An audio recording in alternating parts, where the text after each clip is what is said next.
Michelle Phan has been on YouTube since it first began in 2006. True. Who is a Michelle Phan watcher? Tell me. Like I said, I still have my Ipsy bags to this day. By 2010, she was the most subscribed to makeup guru on YouTube, with her makeup tutorials gaining tens of millions of views. She was one of the first of her kind and pioneered the genre of makeup videos on YouTube. And as she continued to grow with the rise of YouTube and the age of the influencer, she started multiple beauty businesses and partnerships, including her own makeup company. In 2015, her company Ipsy was worth over $500 million, and she was named in the Forbes 30 Under 30 list. After nearly 10 years of fame, she was still at the top of her game and had created her own beauty empire, all from making videos in her bedroom as a hobby in the 2000s. But then, without warning, Michelle Phan left. Nobody knew where she had gone, and nobody would know until years later. In 2016, Michelle Phan packed her life into a suitcase and left the country. She told no one where she was going, not even her business partners or her board members. Her social media accounts went completely silent and nobody knew where she was. She would later reveal that she had felt burnt out after 10 years on YouTube and had decided to just leave it all, taking a trip to a small remote town in Switzerland where she says she reconnected with nature. After an almost 4-year hiatus, she slowly began to return to social media, but people started to notice that something was slightly off about her online presence. She started posting about strange spiritual experiences that she was having whilst on a retreat, and people started to speculate that Michelle Phan might have become part of a cult.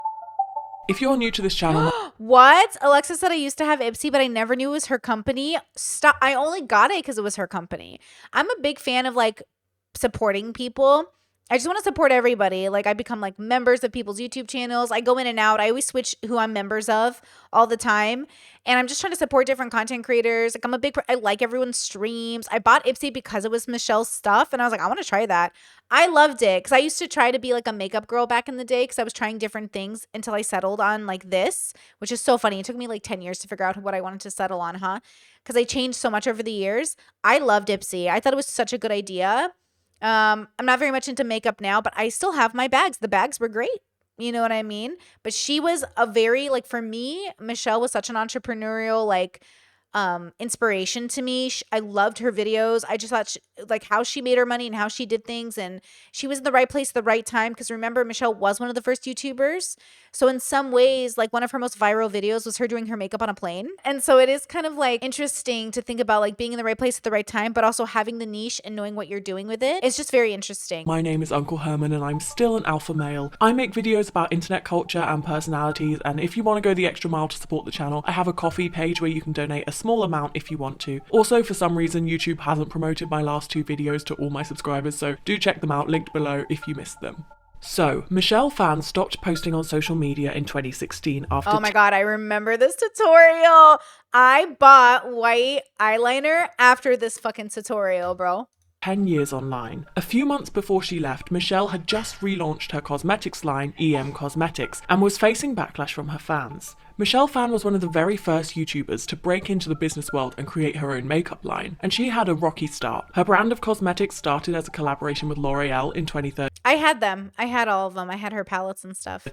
But the launch did not go to plan. I was actually a big fan of Michelle back then, and I remember being genuinely excited for her to launch into the beauty world, and it wasn't something that I'd seen a YouTuber do before on this scale. I remember being disappointed though that I wasn't able to afford any of the products once it launched, especially since it was L'Oreal, which is a high street brand that's usually fairly affordable. But Michelle's products at EM were high-end prices, with her main palette being sold at $75, and her fans were not happy because they weren't I had it. able to afford it. And the launch did not go well, with most of her fans being priced out of being able to buy the products, and anyone who did buy the products said that they were of poor quality. A few years later in 2015, you know, the issue, I remember having an issue with the palette as well. It was the texture of— it didn't work on my skin. The textures weren't great. Some of it was fine, but I also didn't like the palette very much. I mean, I liked it, but I hated it. Honestly, to this day, the best makeup palettes I still have and still use are Kat Von D's, her original vegan palettes before she left Sephora. To this day, like, I still use them. I still love them. They're still amazing to me. Michelle bought out L'Oreal's share in the company so that she could relaunch it as her own brand detached from L'Oreal. But right after she bought out the company, she left it all behind. Michelle posted a video in June 2017, over a year after she'd left social media, explaining where she'd been. And in the video, she talked about how her mental health had taken a hit after taking on so many projects, and that she needed a break to reconnect and find herself. The video ended on a positive note, but she still wasn't ready to return to social media full time and took another break of 2 years before she started to return to YouTube in September of 2019. Since then, she's been posting sporadically again on her channel, posting relaxing makeup tutorials aligning with the content that she used to make and that made her famous online. These makeup tutorials have been well received, with many of her fans feeling nostalgic for a simpler time on YouTube. However, fans have started to notice that when Michelle Phan is not doing makeup tutorials, she has started to promote some pretty strange ideas. For example, in 2020, when the pandemic hit, she posted on her Instagram story suggesting that the virus could be cured with essential oils. She said, "Our first point of contact for viruses is our nose. If you are burning antiviral essential oils around you, this will kill off the virus before it enters your system." She understandably got backlash for promoting this pseudoscientific approach to the virus that was killing millions, as, newsflash, essential oils cannot kill a virus. Michelle was called out by Dr. Pimple Popper of all people, who wrote, "Sorry, but antiviral..." No, not Dr. Pimple Popper. I actually can't watch anything with like pimple popping, but of course we know who she is. I get the ick, but whoa. Essential oils don't exist. Michelle responded saying that she'd been told the information by a nurse and didn't intend to mislead her audience. Now, I want to acknowledge that alternative medicine and essential oils are more common practice in Eastern medicine, and if she wants... And I am a fan of Eastern medicine in the sense that any tool that works is a good tool, but if it doesn't work, I'm not a big fan of the placebo, though I know placebo can work, but like, you know, I want people to invest their time in things that work. You know what I mean? I want people to invest their time, but things that work don't work for all people. So it's kind of hard because lots of Eastern medicine practices can be very helpful and lots of it can be very destructive. Lots of Western medicine is also killing people. So let's not pretend like people are perfect everywhere, but Western medicine sometimes only kills people when there's money involved. You feel me? And so they like push procedures on you don't need, or medications you don't need, or let's not talk about the addiction issue in the world with prescribed medication, okay? So obviously we want to go with what works. Now, does Michelle have a moral obligation to have done her research before sharing? And that's the thing, right? Actually, did you guys recently see that Trisha Paytas was doing the rosemary oil thing for her hair, and she's pregnant, and you're actually not supposed to do it while you're pregnant? And so people were warning her like, hey, don't do this when you're pregnant. You know, we see lots of things on the internet, and guys, partially it is it's always our responsibility, partially, you know, as much as it is anyone else's, but mostly our responsibility to make sure we know what we're doing before we do it. You know, to some extent, Michelle obviously feels like she got this information from a nurse. I would have also asked around, and then of course recognize that like not all doctors are the same. Some doctors have varying opinions. I would get more than one opinion when deciding something, if possible, if you can't afford it. So it is interesting, but like I almost felt worried that like, oh my God, Trisha's pregnant and she was doing something she saw on trend, probably to go viral, because Trisha's very good at business. I'm not saying this is a critique. Trisha obviously puts out content because it's trending, right? Like she's not just sharing her life, she's running a full-fledged social media business. So the fact that she was doing the rosemary trend, because it is a trend right now, and didn't know it might be harmful to the baby, you know what I mean? So like be careful before you do a trend, because you never know. To do that on her own time, that's totally cool, but promoting it as if it's a scientific fact is where it can spiral out of control. And this was not the first, and certainly not the last time, that Michelle Phan would promote unorthodox pseudoscientific ideas on social media. In May 2022, Michelle Phan started posting Instagram stories from a meditation retreat in San Diego that concerned a few of her fans. She posted stories saying that she had experienced miracles, had felt what true love is, and had seen angels. She said, "I experienced complete bliss and joy that I've never experienced in my life. I healed a man who was in a wheelchair for years. He's not only walking now, but dancing with joy. I'm still processing all of this. I'm feeling so much love because I am love. Love is me. I am the universe experiencing itself, and I feel infinite." She said that while she's on this meditation retreat, she's clocking in 4 hours of sleep every day, waking up at 3 a.m. to meditate for 5 hours, no breaks, not even for the bathroom. She says then we eat, learn science for 2 hours, and meditate again, then break and then meditate again. Now, as someone who has... Damn, that's rough, bro. Spiritual psychosis much? Okay, let's talk about it. Now, if I was running on 4 hours of sleep, I would have gone crazy. To be real with you, like I'm running on like 7 hours right now, and it's not great, but it's also like not the worst. Like I can function. I'm running on like 7 to 8 hours. It's not great. I should be getting 9 solid hours every night, but work's not gonna allow that to happen. Okay, right now, I'm not gonna allow that to happen. let's not point fingers. So Michelle was getting 4 hours of sleep. I could not function. I refuse. I would refuse. 7 hours, I can make that work. 4 hours, absolutely not.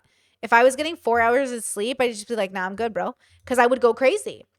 But like, she healed a man. Exactly. Discord, she healed a man. What do we mean here? She healed a man. Now, everyone runs on different hours as well. So some people don't need as many hours. I know for my fibro, 9 hours seems to be perfect. But I know for some people it's different. So does anyone here run off 4 hours and you're functional? Because I'm not functional. Like, if I got 4 hours of sleep, I would just like cancel my work day and try to sleep. I couldn't do it. So again, yes, Ali says behavior control, sleep deprivation. Yes. Yes, mind blue. Yes, my blues. My blues, cute. Sleep restriction, check. Cult. Like, yeah. Like, if you're forcing people to get the less amount of sleep, it's like, okay, let's talk about that. Because I could not function on 4 hours of sleep. Okay. Some people can. I can live off of 6 to 7 hours. I can function for work. 8 to 9 is perfect or better. 9 is perfect. 8 is better.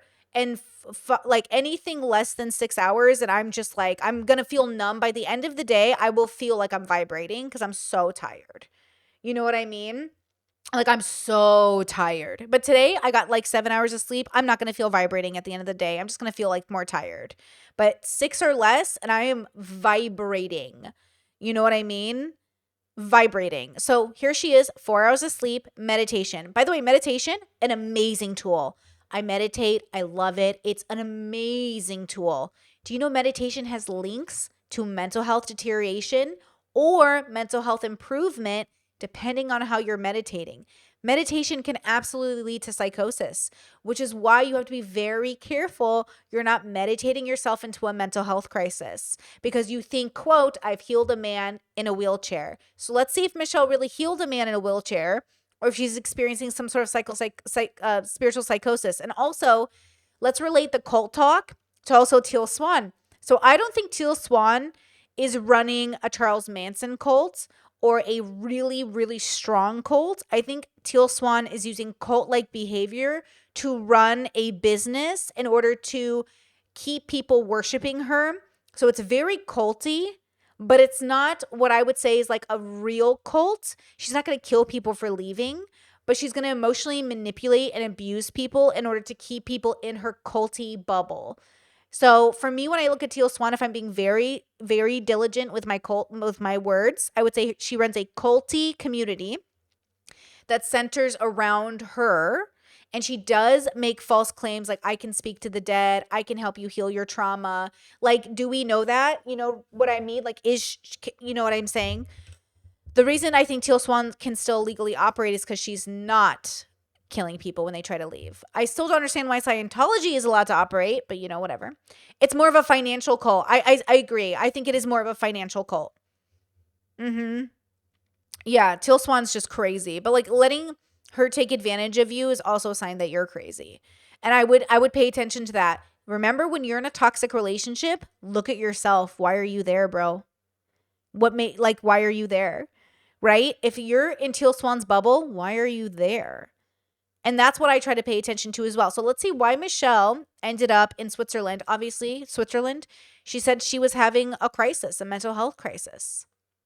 So a bit of experience with meditation retreats. Hours of meditation and a lack of sleep, though concerning, are pretty commonplace for these sort of intense retreats. However, what does concern me is when she says that every day they learn 2 hours of science. Now that's not normal. And the more we look into who is running this retreat, the more culty— Oh, that's the movie.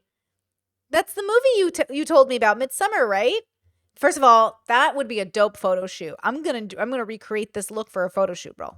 It becomes. But before we dive into the history of the supposed cult that Michelle Phan might have joined, I want to quickly touch on her history of spirituality and what signs might have led her to this point. So Michelle Phan has a history of promoting spirituality, so much so that there was a post of hers that became an infamous inside joke amongst her fans. The post was made on her blog in 2006 and detailed an experience where she said that she was being followed late at night in New York City and was understandably nervous. She said that she asked for a sign from God and then saw 2 other men eating chicken and rice. She says, I knew it was a sign from God that they're good guys because chicken and rice is my favorite thing to eat when I'm in the city. She then says that sitting with these two men eating chicken and rice saved her from the man that was following her and that they were angels sent by God to save her. She's also very into astrology and seems to be making a lot of decisions based on star signs. She spoke about her hiring process for her company EM Cosmetics in an interview with The Cut in 2019. She said, I wanted a very nice, diverse astrological place. If I had a team of water signs, it's going to be too emotional, too volatile. Or if I have too many earth signs, it will be too grounded. If I have too many fire signs, it will be too volatile. Everyone will be competing. So needless to say, Michelle. Damn, bruh. Damn, that's crazy, bruh. Oof, that's rough. That's rough. Ooh, that's rough, bro. Ooh, that's rough. Michelle has a relationship with religion and spirituality and believes in astrology and signs from God, which is not a problem, but it does mean that she might be a bit more open to ideas that would seem illogical to someone who doesn't believe in things like miracles or healing people with your mind or using essential oils to cure a virus. Now, I don't want to call Michelle dumb or illogical. I totally support believing in astrology and religion, but she does seem a little bit more vulnerable and susceptible to falling victim to cult-like ideologies because of her predisposed belief in higher powers and her history of seeking spiritual signs. So now I want to look at who is behind this meditation retreat that Michelle has subscribed to. His name is Dr. Joe Dispenza, and he runs meditation retreats around America. Pause. Is that a white man? Don't trust him. Don't trust white men. I'm telling you right now. Who calls himself doctor? Even worse. A doctor? Don't trust him. Even worse. I'm being a little jokey right now, but just a little bit. Charging upwards of $2,000 for a week-long retreat that promises that you will become unlimited. How much? 2,000? How much? Upwards of $2,000 for a week-long retreat that promises that you will become unlimited. Ooh, become unlimited. Ooh, is that the new enlightenment? Become unlimited? Testimonies from this retreat on Dispenza's website claim that this meditation can cure infertility, can regenerate your jawbone, or even cure terminal cancer. Bro, Michelle, run away, Michelle, run away from this cult. Fuck, bro. I'm really crying for the world, bro. The world is so desperate, bro. Y'all are so desperate. Why is the world so fucking desperate? Are you this desperate, bro? This is why you have to let go of attachment. This is why you have to let go of attachment. You need to let go of attachment. Attachment that you have control, or that the right retreat will save you. The right retreat will give you, like, this. Let go. This is what I'm saying. Do what's within reason. If you think this is crazy, why are you identifying as a conspiracy theorist? The reason we look at these people and we think, what are you doing? Is because it's outside of probability and reason. Hello? That's why I'm saying don't identify as a conspiracy theorist. It's one thing to enjoy reading about it and jumping into it sometimes, but if you identify as one, you're adjacent to this bubble. This is conspiracy theory, but for the meditation bubble.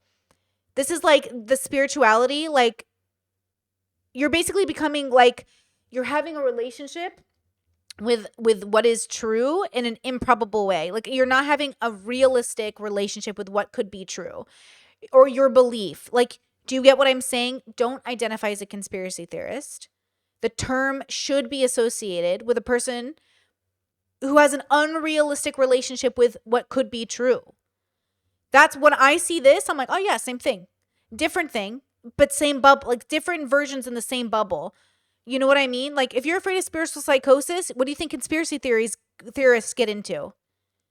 What do you think conspiracy theorists get into? Their own version of like so far from real life, they've basically gone insane sometimes because they're so far from what's real. Okay? Questioning things doesn't make you a conspiracy theorist. Having fun with astrology or praying to a god doesn't make you insane. But doing certain things could be the cusp of it. Michelle posted on Instagram saying, "I've always resonated with Dr. Joe Dispenza's story on how he transformed himself using brain and heart coherence." She says he was in an accident that broke his spine, was told he'd never walk again, but he did not accept that as his truth. He reprogrammed his mind and now walks and shares his experience on how he did it. Dr. Joe Dispenza is a chiropractor turned spirit. Ooh, where's Ethan? Ethan hates chiropractors.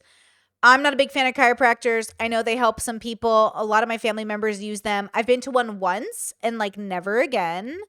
I know some people really like them. I'm not the biggest fan, if I'm gonna be real with you, but I mean, you do you. Baby chiropractors are nuts though. Spiritual leader who preaches mindfulness, manifestation, and some weird quantum physics that definitely has no base in science, but he claims that it does. He Joe looks like a scammer, bro. He looks like a preacher. You think those preachers who have jets are scammers? What do you think this is? What do you think this is? claims that in 1986 he was in a cycling accident that left him with a serious spinal injury. Doctors told him that he would never walk again and he needed spinal surgery, but instead of having the surgery, he checked himself out of the hospital and decided to heal his spine with his mind. He says that within 10 weeks Can I see some? Wait, so he was paralyzed? I would like to see the details. he was walking again thanks to the power of his mind, and since he was able to heal his body without medical intervention, he claims that he can teach other people to do the same, and that he can perform biblical-style miracles like curing Parkinson's disease or unparalyzing someone. I have witnessed so many profound Do you think Michael J. Fox, with all of his resources, wouldn't have found this guy already if he wanted to cure his Parkinson's disease? Do you know what I'm saying? healings where people are healing other people because they know how to administer coherence and change the field of the person laying before them. They understand the science, the quantum physics. They understand all what they're doing and why they're doing it. And then all of a sudden, they're healing all these people in our events. Tumors disappearing, people stepping out of wheelchairs, crazy, blind people seeing, deaf people hearing, crazy stuff. This is biblical proportion stuff. And now they're doing it non-locally because they can't be together, but they understand in the quantum there's no separation. They can do it without being there. Oh, Discord says these bubbles prey on the mentally ill, and it's sad. That's how I feel about conspiracy theory bubbles. I think conspiracy theory bubbles prey on the mentally ill, the susceptible, the people who are more than willing to change their story the moment something sounds good. There is a difference between questioning things and becoming a conspiracy theorist. There's a difference between believing in something and becoming this. There is a difference. Okay? And they're not doing it. I've dropped in on these calls. And I want to see some fucking receipts, bruh. They're not doing it because they want to hang a shingle on their door saying I'm a healer. In fact, they got to get beyond that in order to heal. They got to get beyond that identity. They're doing it because they're healing themselves every time they connect to love. So, is Joe Dispenza the second coming of Christ, or is it all a pseudoscience? I think you can probably guess the answer to that one. His teachings are founded on this idea of the quantum field. He says the more connected you are to the quantum field, the less separation you have from the dreams that you are creating. But what the I've quantum heard this. I've heard about this. Mm-hmm. field actually is unclear. He's basically a glorified motivational speaker who throws in buzzwords like frequency and quantum field to make it sound like he knows science. But in reality, he's a chiropractor with no verifiable background in physics. But despite all of this, Joe Dispenza has a huge following of people who hang on to his every word, including Michelle Phan. Whether or not Joe Dispenza is running a cult, he certainly has a pull that people are Yeah, I want to know. So he said he was paralyzed or whatever. I want to know the proof. Where's the pictures? Who's anybody who knew this guy? Right? Discord says the arrogance to think that he healed himself when it was probably that the doctors were wrong about the permanence of his injury. Literally. falling for that borders on the coercive control tactics that a lot of cults use to gain followers and keep them inside. For example, he is a charismatic leader who claims to have a higher knowledge and power that you can only gain from paying him lots of money and going on his retreats where he will impart If he's right, we need to see the proof. Charles says, what if he's right? That'd be a twist. I'd love it, bro. Like I said, I'm open to anything that's true, but it's got to be true. You feel me? Like it's got to be true. Okay? It's got to be like in France, obviously, the miracle of Lourdes, right? Lourdes?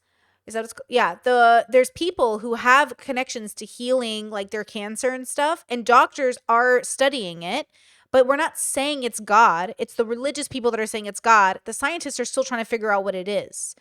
Even if it is God, we should find the evidence that it's God, but we don't have the evidence. You're leaping to that conclusion, but we don't know that. So instead of leaping to the conclusion, let's find the evidence that it's God. We don't have that evidence. We need the evidence. His secret knowledge onto you. He claims that he has otherworldly powers that can cure people from terminal illnesses. This is Teal Swan. Teal Swan does the same thing. That's why I fucking don't like her. You're claiming you can do something that you have no evidence of really doing. It's a placebo effect or cope. You convince your followers to believe temporarily. And then when it rubs off, she blames them for not believing in her enough. That's why it's bullshit. It is basically a cult, isn't it?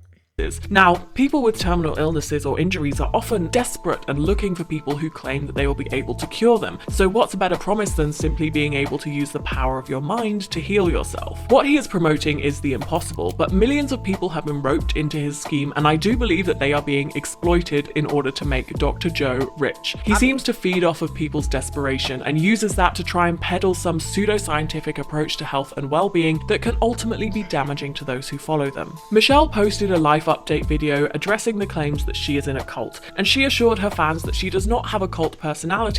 Oh, okay.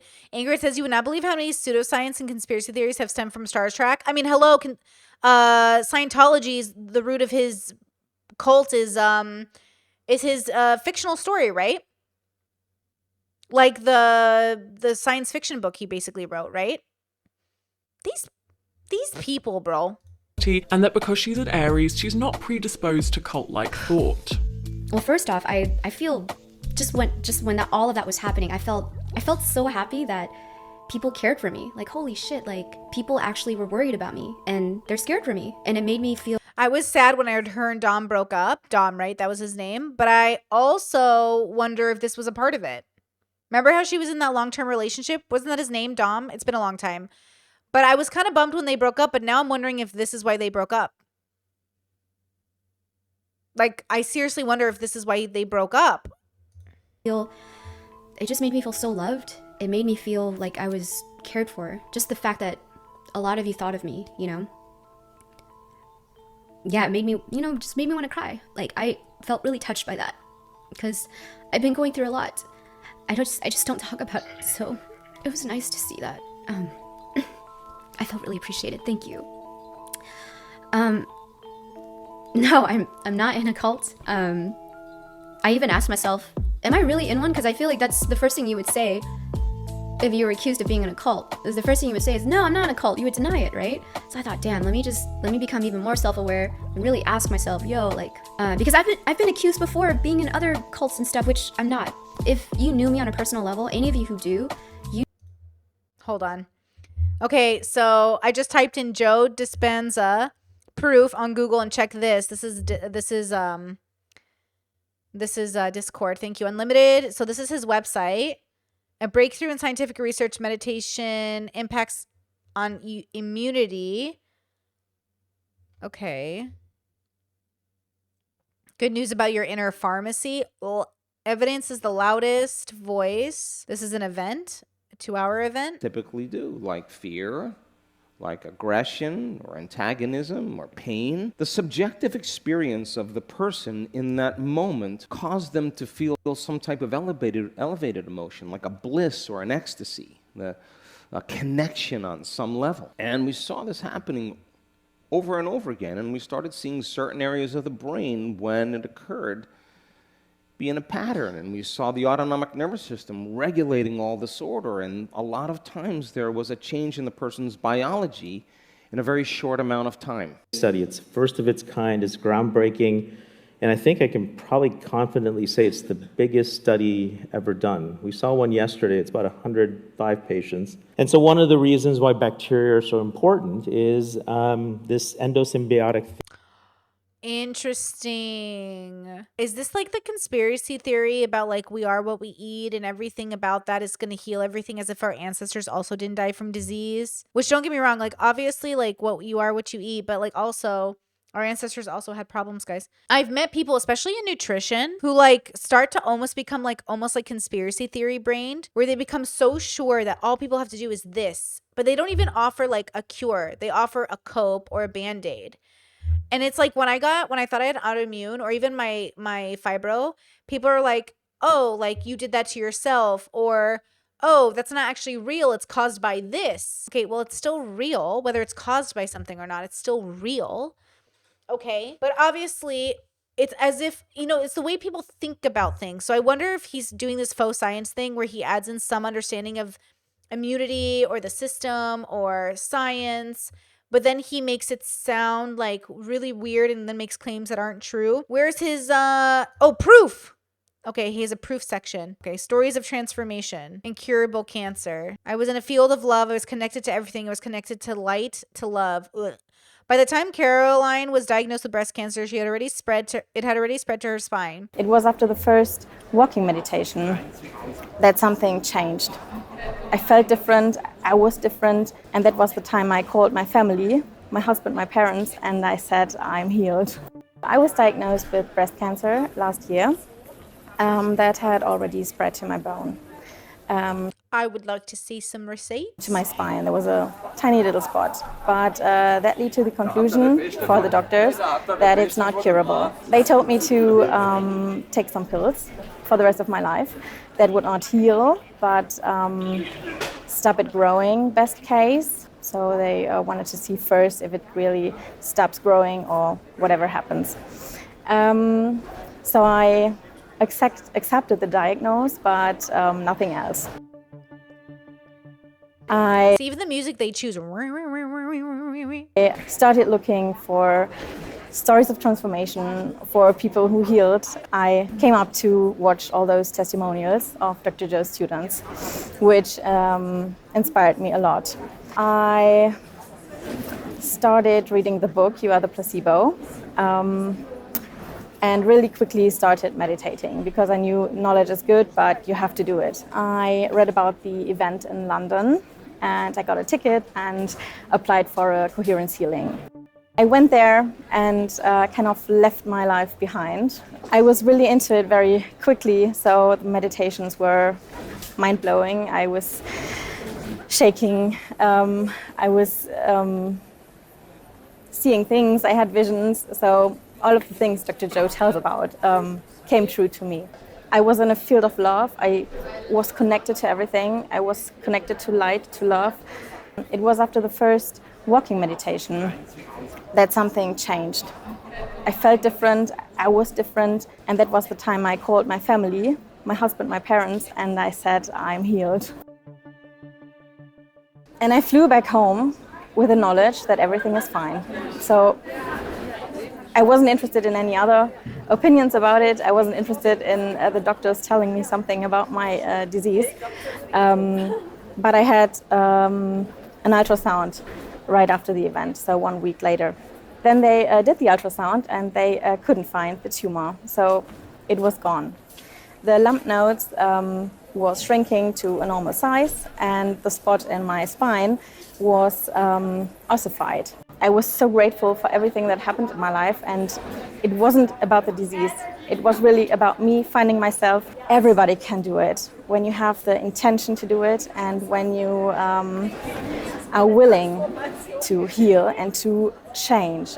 I'm different. I think different. I see the world different. And I'm really grateful for this. So this was like a wake-up call for me. I don't want to miss this experience now. Cool. That was absolutely fucking useless. Jesus Christ. I worked as a nanny for a cancer doctor. This woman had a very curable throat cancer. I think I remember it being a throat cancer.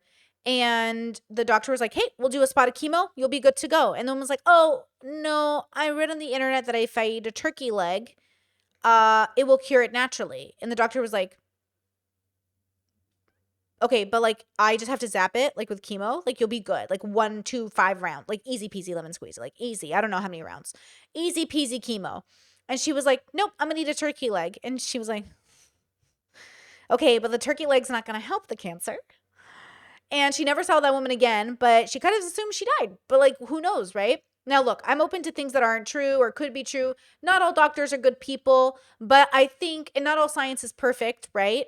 But I do think that the way that I look to it is like, okay, what are my options and what could help? And I'm open to all options. Like I tell the story all the time about how my dad was in Iraq and his cousin accidentally ran over his leg as a kid and they rushed him to the hospital and the doctors at the hospital wanted to amputate in Baghdad. And my grandpa was like, no, and took him to a medicine man in the mountains. And the man rebroke his leg and put it in a wood, like a stilt or whatever they call it. I don't know what they're called. And my dad's leg healed fine. It's weird to think of my dad like without a leg, because like that would have been just a different person in a way. Not really, but his life would have been different. Maybe he never would have gone with my mom. Maybe like a lot of things would have happened different.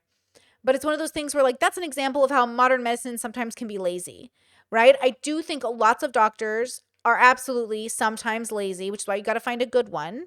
But I'm also worried about doctors that allow their personal bias to interfere with the medicine.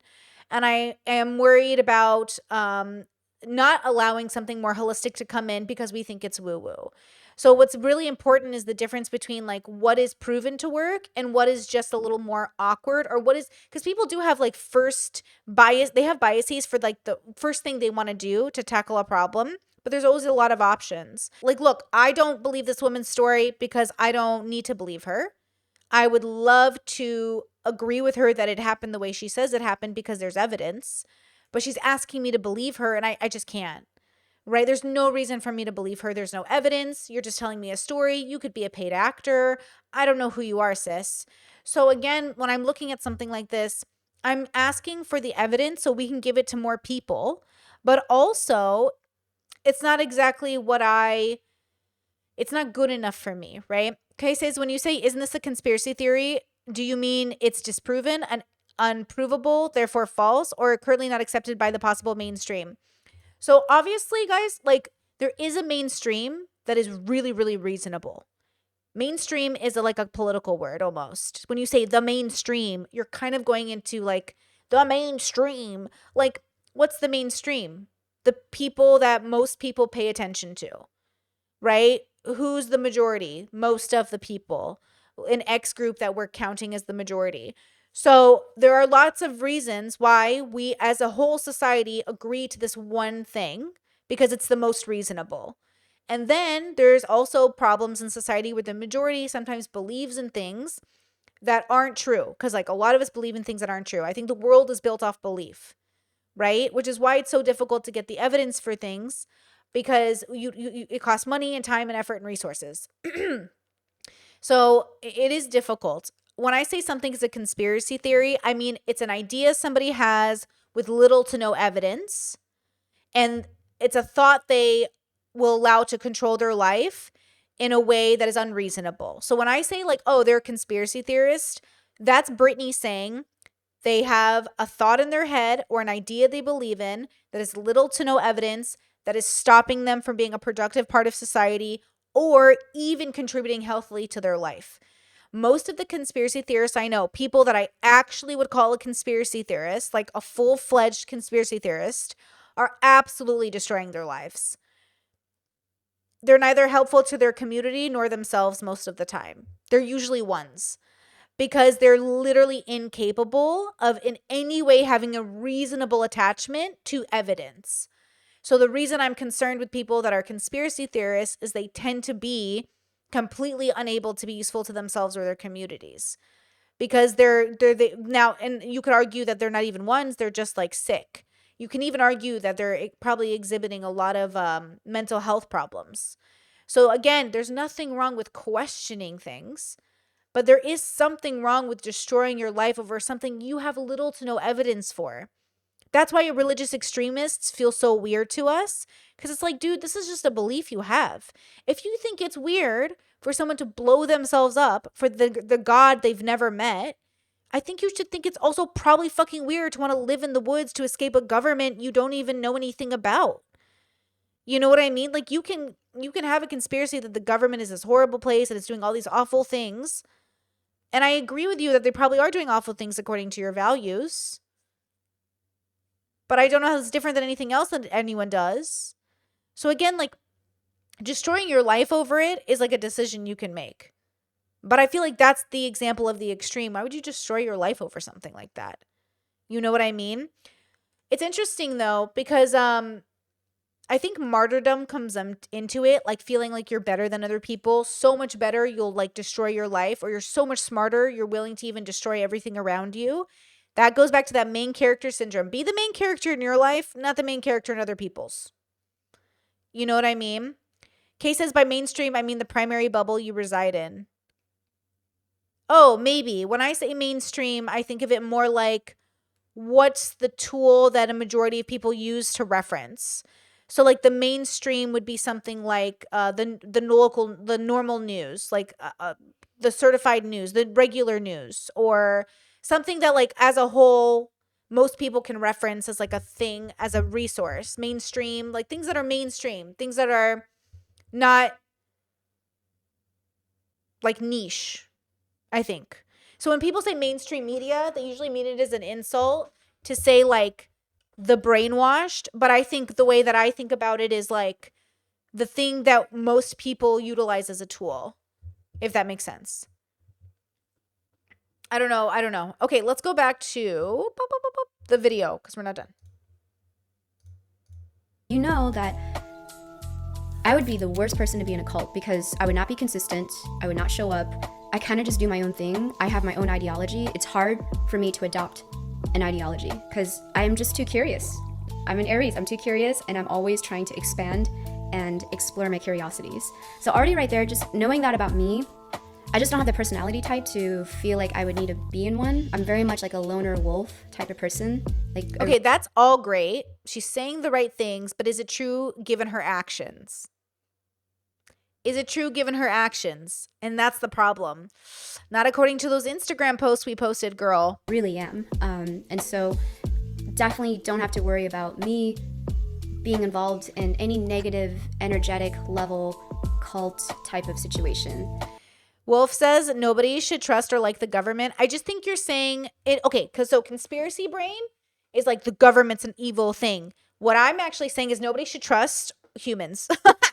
It's just humans in a group. The government is just humans in a group. And those humans, there's like a hierarchy and we've given them that power. The government is a reflection of the majority. If you don't like your government, you don't like yourself. That's why I think it's funny when people complain about the government. I was like, you're just complaining about yourself.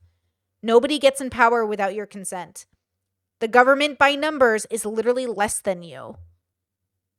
So if everyone really hated the government, y'all would get together and make a move, but you won't. Because you don't actually mind it that much. And also, life's pretty good for most people around the world. It's okay. It's stressful, but it's not that bad. We're sitting here on a live stream right now watching Michelle Phan. So, you know what I mean? And I have amazing family and friends who keep me grounded too. Like they would pull me out of it. But no, I'm not in a cult. If I was, it's like a cult of love. Is that so bad? You know, that's how I feel. It's a cult of love, and it's not like the new age hippie movement. I'm not using drugs to get to this state of. You don't need drugs, girl. That's how powerful the brain is. You don't need drugs to convince yourself of something that isn't true. Like, you don't need drugs. But I want to see the evidence. Consciousness. I'm literally doing a breathing technique, like, you know? Yeah, for sure. I meditate every day, bro. That's what I'm saying. The people who think I'm like unhinged or crazy, I'm not a part of these bubbles. Meditation has a real grounding mechanism to it. But if you do it wrong, you'll go crazy. And that's the problem. If you do anything wrong, you'll go crazy. If you do drugs wrong, you'll go crazy. Like if you don't sleep enough, you'll go crazy. Like guys, if you don't do any, everything has the ability to go wrong. If you drive wrong, you could hit your head and go crazy. If you do religion wrong, you can go crazy. Like you got to do it with a balance. I find this video interesting, especially when she implies that if this was a cult, it wouldn't be so bad anyway because it's a cult of love. A lot of cults and people inside cults believe that they are in a cult of love and that people within them truly do feel like they're in the right place and that what they are part of is amazing and loving. There are so many times in this video where Michelle is talking about her experience that suggests that she is fully invested in this pseudoscience. She claims to be self-aware about her status in this belief, but I think that what she can't see that perhaps her followers can see is how vulnerable she is to that kind of coercion. She's already a very spiritual person and she's desperately seeking guidance, and Joe Dispenza seems to have filled Desperate is a big indicator of your ability to fall for a cult or anything that's misinformation. Desperate. That's why I say let go of the attachment so you can let go of the desperation. When I say like meditate and like let go of attachment, I'm saying let go of the attachment that you have any control. Desperation is about seeking control. I'm desperate for meaning. I'm desperate for control. I'm desperate for let go of the desperate. It's ugly when it comes to dating. It's ugly in general. Ugh, desperate people are the worst because y'all fall for everything. You fall for bad love. You're so desperate, you will date a fucking criminal, okay? Not like a normal criminal. You'll date a serial killer. You're so desperate. You're so desperate, you'll join Till Swan's group. You're so desperate, you'll listen to fucking, what's his name? I'm just hating today. Leo Skeppy. You're so desperate, you'll like fall into some spiritual bubble that's gonna just like fuck you up even more. You're so desperate, you will go in and out of the religion you were born into because you can't fucking cope. Literally, stop being desperate. Make a decision that's reasonable. If you feel yourself getting desperate, pause. Don't make a decision when you're desperate. Don't make any decision when you're desperate. Filled that void, and fans are starting to notice a pattern with Michelle getting roped into ideas and promoting them to her fans as some new enlightened truth that she's just discovered. Before meditation, it was Bitcoin. Michelle confused her fans in 2021 when she started promoting Bitcoin and cryptocurrency and retweeting far-right crypto bros on Twitter. No. She'd suddenly turned her whole brand into Bitcoin and cryptocurrency. This is when I stopped watching. This is a little bit. I stopped watching her way before this. But I remember this era of Michelle and I was like, ew. And I was like so disconnected from her. I can't remember exactly when I stopped watching her. Probably before she, or as she disappeared. You know what I mean? Tweeting things like, one day power will be decentralized, people will have self-sovereignty, work will be derived from passion and purpose, money will be energy, and we will be free. See this desperate? See how y'all are desperate? Can you just accept you're probably evolved animals on a planet and we're all just doing shit? Like literally, what is this? This takes a belief. So that means she believes in something that's happening.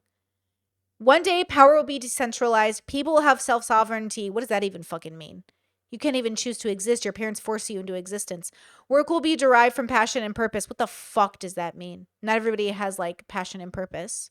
And also, what if your purpose is to make a government? What if your purpose is to make taxes? You dip. Money will be energy. What the fuck? Ma'am, I know money is a construct, but we will be free. What does free mean? What does it mean to be free? This takes a lot of belief. So when she started, that means Michelle has a belief around something. What's the belief? So when I say like I don't believe in many things, it's because I don't know many things. I believe in it. I believe in things. Like I believe people are good. I believe like everything is supposed to be the way it is because this is where the world is at. I believe we're like probably evolved animals on a planet over time. And there's actually nothing really like secretive happening. There's only humans that are lying to each other and creating like basically cliques. Basically like mean girls are in charge and everyone's mad about it. But nobody also wants to be a mean girl and be in charge. So the mean girls end up in charge because nobody wants to be a mean girl except the mean girls. That's like basically what's happening. And then humans are doing what they think is reasonable based off of like the culture they're raised in, like what they were taught, what they believe, so bubbles. And then we're all just sitting here with our own beliefs and we're making the best out of it. But like everything that's created is like, it's just what it is. Like it's a reflection of the collective of groups of people doing things. That's just what's happening. So you can be mad about the way the world is, but like be mad with yourself. You're a part of it. You know? So what's her contribution to making the world a better place? Crypto. Cool. Awesome. Okay. Sure. Sovereignty, work will be derived from passion and purpose, money will be energy, and we will be free. She hasn't posted on Twitter for a couple years now, but the page remains up with her bio just reading #Bitcoin and her pinned tweet encouraging her followers to purchase Bitcoin. Now there's nothing wrong with Bitcoin, and there are plenty of people whose entire brand is encouraging If it's neutral to you and it's just for funsies and you're not too worried about it or you're just having, yeah, for sure. But people that make a cult around Bitcoin, crazy. People who scam people using Bitcoin, Logan Paul, crazy. You know what I mean? I know it's business and I know it's a part of it, but that's the thing. Logan Paul, we know he's in the business bubble and business is bullshit. So we know like, you know, there's a lot of scamming that goes on in businesses, right? That's why you guys are all on these diets that never work. Love that for you. Okay. The Bitcoin, same thing. You can have a neutral relationship with Bitcoin, no big deal, not that deep. Or you can have I'm going to go into business and scam people, which very common. Or you can do oh my God, it has like connection to like being an independent person and now the government can't control me and I'm going to be free. Ma'am, where do you live? Ma'am, where do you live? What are you using to sell and farm that Bitcoin? Ma'am, where do you live? What land are you on? Ma'am, you're on stolen land, ma'am. Aren't you an American, ma'am? You're on land that was taken by genocide, ma'am. And not only that, but like all the land around the world was somebody else's. So where are you going to move, ma'am? All these people that want to be independent, that want to live in a cabin in the woods so the government can't get them. Ma'am, the government got you. Land has been taken up. Land has been claimed, ma'am. Okay? And the parts of the world where the land isn't claimed, go ahead and have fun, bitch. Without your $1 million mansions and your nice makeup products. Girl, Michelle Phan's worth like $10-20 million. How much is Michelle Phan worth? She's worth a lot of money. Go ahead and give it all up, bitch, and go ahead and live in the world. I'm sorry, she's not a bitch. I love her. But like, you know what I mean? Like, what a fantasy land. I want to be not a victim of the system. Okay, go live in a cabin in the woods and leave us alone. Oh, but also you still have to pay tax. Or like, ma'am. Explain Bitcoin well in this video. It just seems like a huge pivot from what her fans are used to, especially as she's historically aimed her content towards teens, and her Bitcoin influencer era was very short. It seems like she frequently falls victim to people saying that they can make you rich or make you enlightened, and very quickly Desperate people fall for these things. Michelle is susceptible. That's why, okay, when I get a caller, and it's so funny because I can always sense it, especially if they're like in a particular place in their life. I'm like, hey, bro, did you call me thinking I would give you like an amazing answer and it would change your life? And they're like, kinda? And I was like, not that kind. I'm not going to do that. I can't do that, right? That's not how life works. I'm here to tell you that's not how life works. There is absolutely no enlightenment you can buy. You can't buy enlightenment, guys. There's absolutely not one universal answer. I am not selling you anything. I'm only offering you my time if you want it. Otherwise, join the Discord, join the community. But like, there's no answer. If there was, I would give it to you for free. If there was one answer, I would give it to you for free. There is no one answer.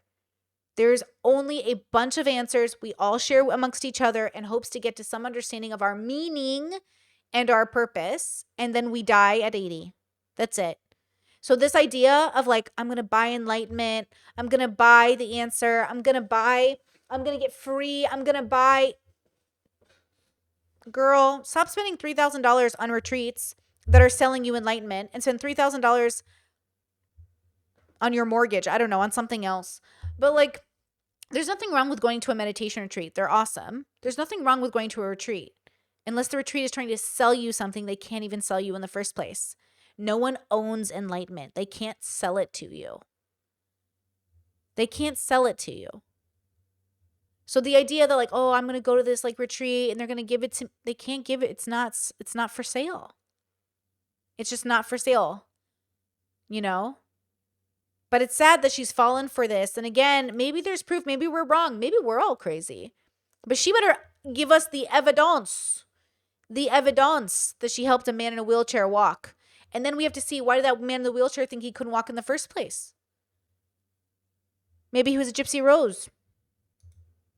Is sucked into these new worlds of heavy influence. Michelle Phan has been online as an influencer now for over 15 years, and her presence has changed over time. It does seem that she is currently submerged deep within the teachings of Joe Dispenza. She seems like she's been through some tough mental health battles, and so if this is helping her, then I truly do wish her all the best. But at the same time, I believe that she is a victim to this way of thought, and that her ideas are not her own. For example, if we watch this video that she appeared I love Bretman Rock. in alongside Bretman Rock 7 months ago, they talk about authenticity, and whilst Bretman talks about it in relation to himself, Michelle starts to preach about everyone becoming one and transcending into some sort of collective consciousness. Journey. I told you, I took plant medicine, I took ayahuasca and all of that. My state of consciousness shifted where I realized, wait, like we're actually all one. We are the universe experiencing each other, and we need to remind each other that we're beautiful. So where I see beauty. Okay, we're all the same, like literally in the sense that we're all like on a planet and we're all like human beings and we're all animals and we're all like, we're not all one consciousness, like in a literal sense, but in a literal sense, you could argue we are in the same way that like butterflies understand each other and we all understand nature and we're a part of nature. Like humans are all nature and everything we create is nature, right? But when people fall into that idea of like, well, we're all one literally, then it should allow you to like go of the attachment of control, not fear mongering. If you're having the relationship that like we're all the same, then you should also be letting go of the construct that you need to get free or you need to escape being a person. Like, you know what I mean? We are in the universe and we are experiencing ourselves, but that means let go of, that should mean let go of the attachment to every, like, just let go of it then. If we're all just doing our thing, then do your thing. You know what I mean? Like, we're all humans, and so we share a humanity with each other, but we're all very different. Like, you know what I'm saying? Like, you're not special, girl. You're just a person. We're all just people. No one's special. Sometimes I think people get lost in that's why when people email me, they're like, is this what you're talking about? I'm like, no, I'm not talking about anything outside of what has been explained or what we have yet to discover, but it has to be true.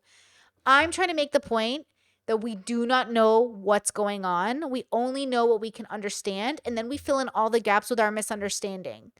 That's the mistake. We keep filling in all of the gaps with misunderstanding, which is fine. It's very human. But that's why humans as a collective, we learn over time, like over millions of years. We're not going to learn anything in this era that is going to be the final answer. Forevermore, humans will be researching. And since we're on different parts of the planet, in different areas, we're all discovering things at the same time or at different times. I mean, we can't even agree if a God is real or not. We have billions of people on this planet that believe in a God. Maybe they're right and everyone else is wrong. Or maybe we're both wrong and we don't know. We probably just don't know, right? So it's kind of one of those things. Charles says everyone is special in their own uninteresting way. I don't think so. I think we're all unique consciousness. Like, I think we're all a unique person. We're all one of a kind, but I don't think we're special. We're no more special than the caterpillar, and the caterpillar is only special because we've decided to put that word on it. But the word special is a construct. You're putting an importance on you that is only real through your perception. Even the importance of us is only through our perception. So yes, you're important because you say you are, but not because you literally are. Because you would have to be important against something. Like, you're valuable. I believe you're valuable because you exist. And I think a rock is valuable because it exists. And I think a tree is valuable because it exists. But it's because it exists that it's valuable, not because it doesn't exist. But past that, how special or unique it is only through your perception. You wouldn't be able to know a tree was special or unique unless I decided it was, because the way I look or feel or relate to it makes it special, you know?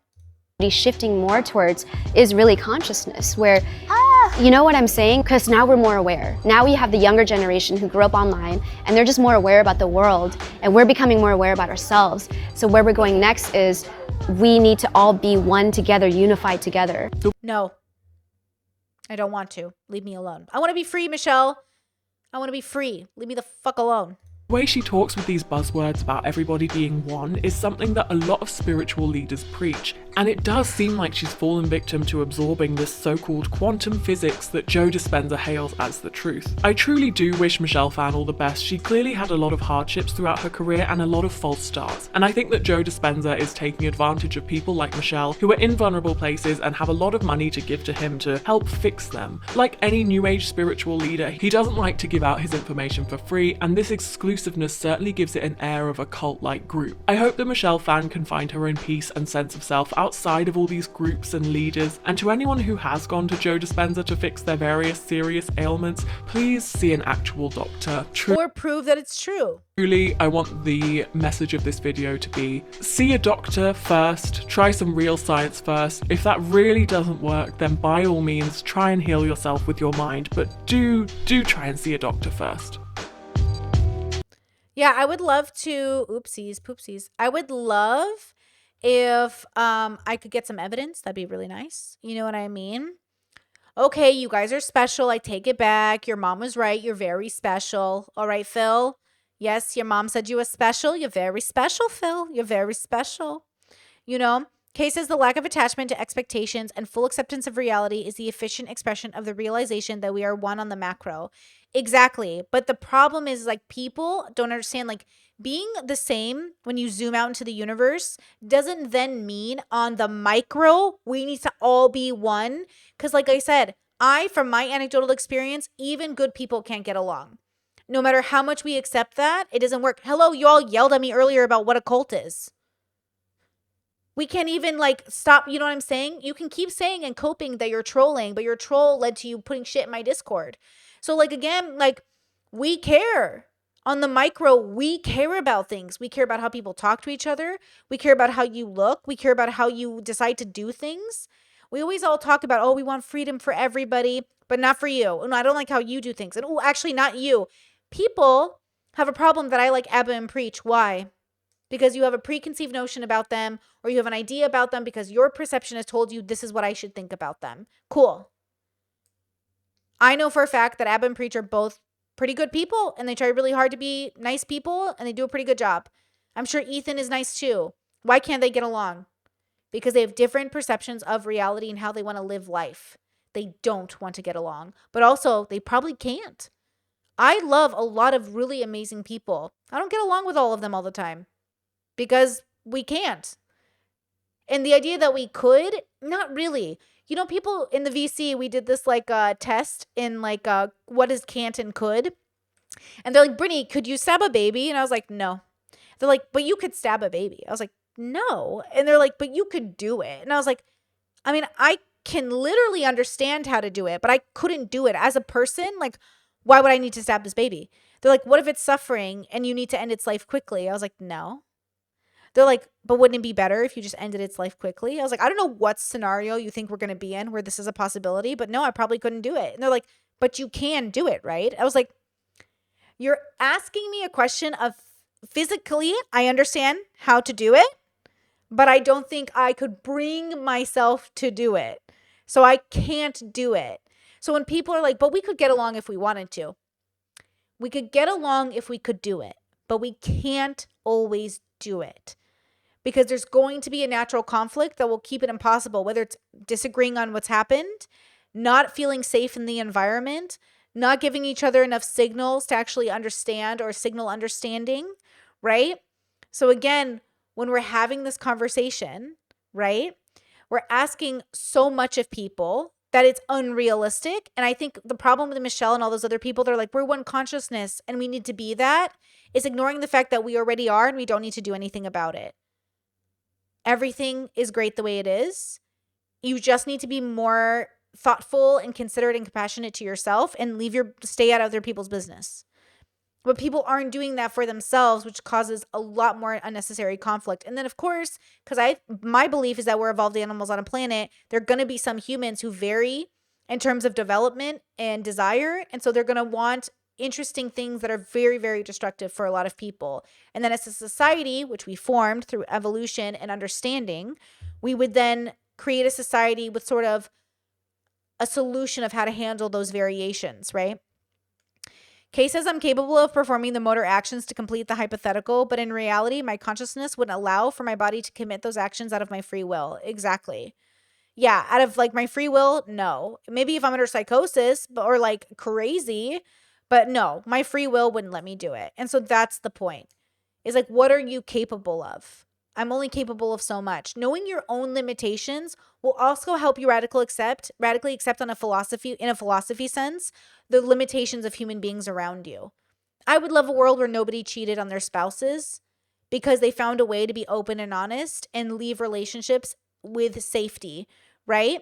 I would love that world. But good people I know every day somehow find a reason to justify cheating. I love them. So, on the macro, I have to make it clear, I don't like that action. I don't think you should date people who cheat or are okay with cheating. But I think they have the right to live. I think they should have a good life. And I don't think we should torture them because they have this belief. But I do think I would be less safe around somebody who's pro-cheating than somebody who's not. Because if they're pro-cheating, that means they're pro-lying, which means they're pro-deceiving, which means they're probably pro-gaslighting because they're willing to say to their partner probably, hey, is anything wrong? Nope, everything's fine. You're crazy. You're imagining it. Everything's been great. Well, their partner has that feeling something's wrong, but see how they lie to them and convince them nothing's wrong?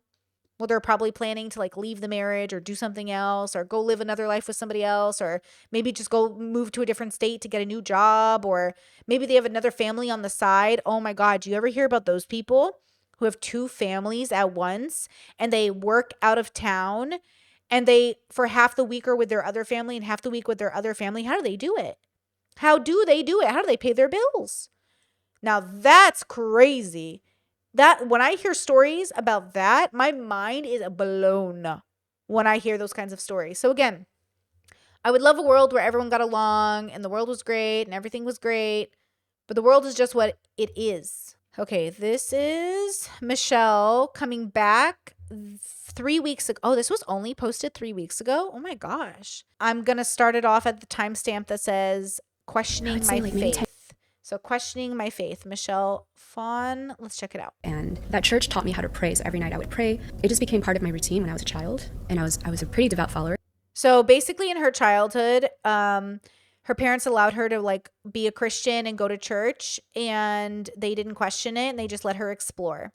To the Christian faith. And then I would say like maybe 10 years ago, things started changing for me. I started to question my faith. I started to get curious about all the different religions and just learning and understanding about all the different stories and all the different sacred texts. And so that led me in many different directions, and I kind of went on that journey. And I would say during that time, I started to fall away from my faith. I started praying less. I would say like my spiritual practice was not as strong. And I think because of that, honestly, I would say I started to care less. I cared less. I was very detached from my spiritual practice. And it wasn't until this year, during the summer, something happened.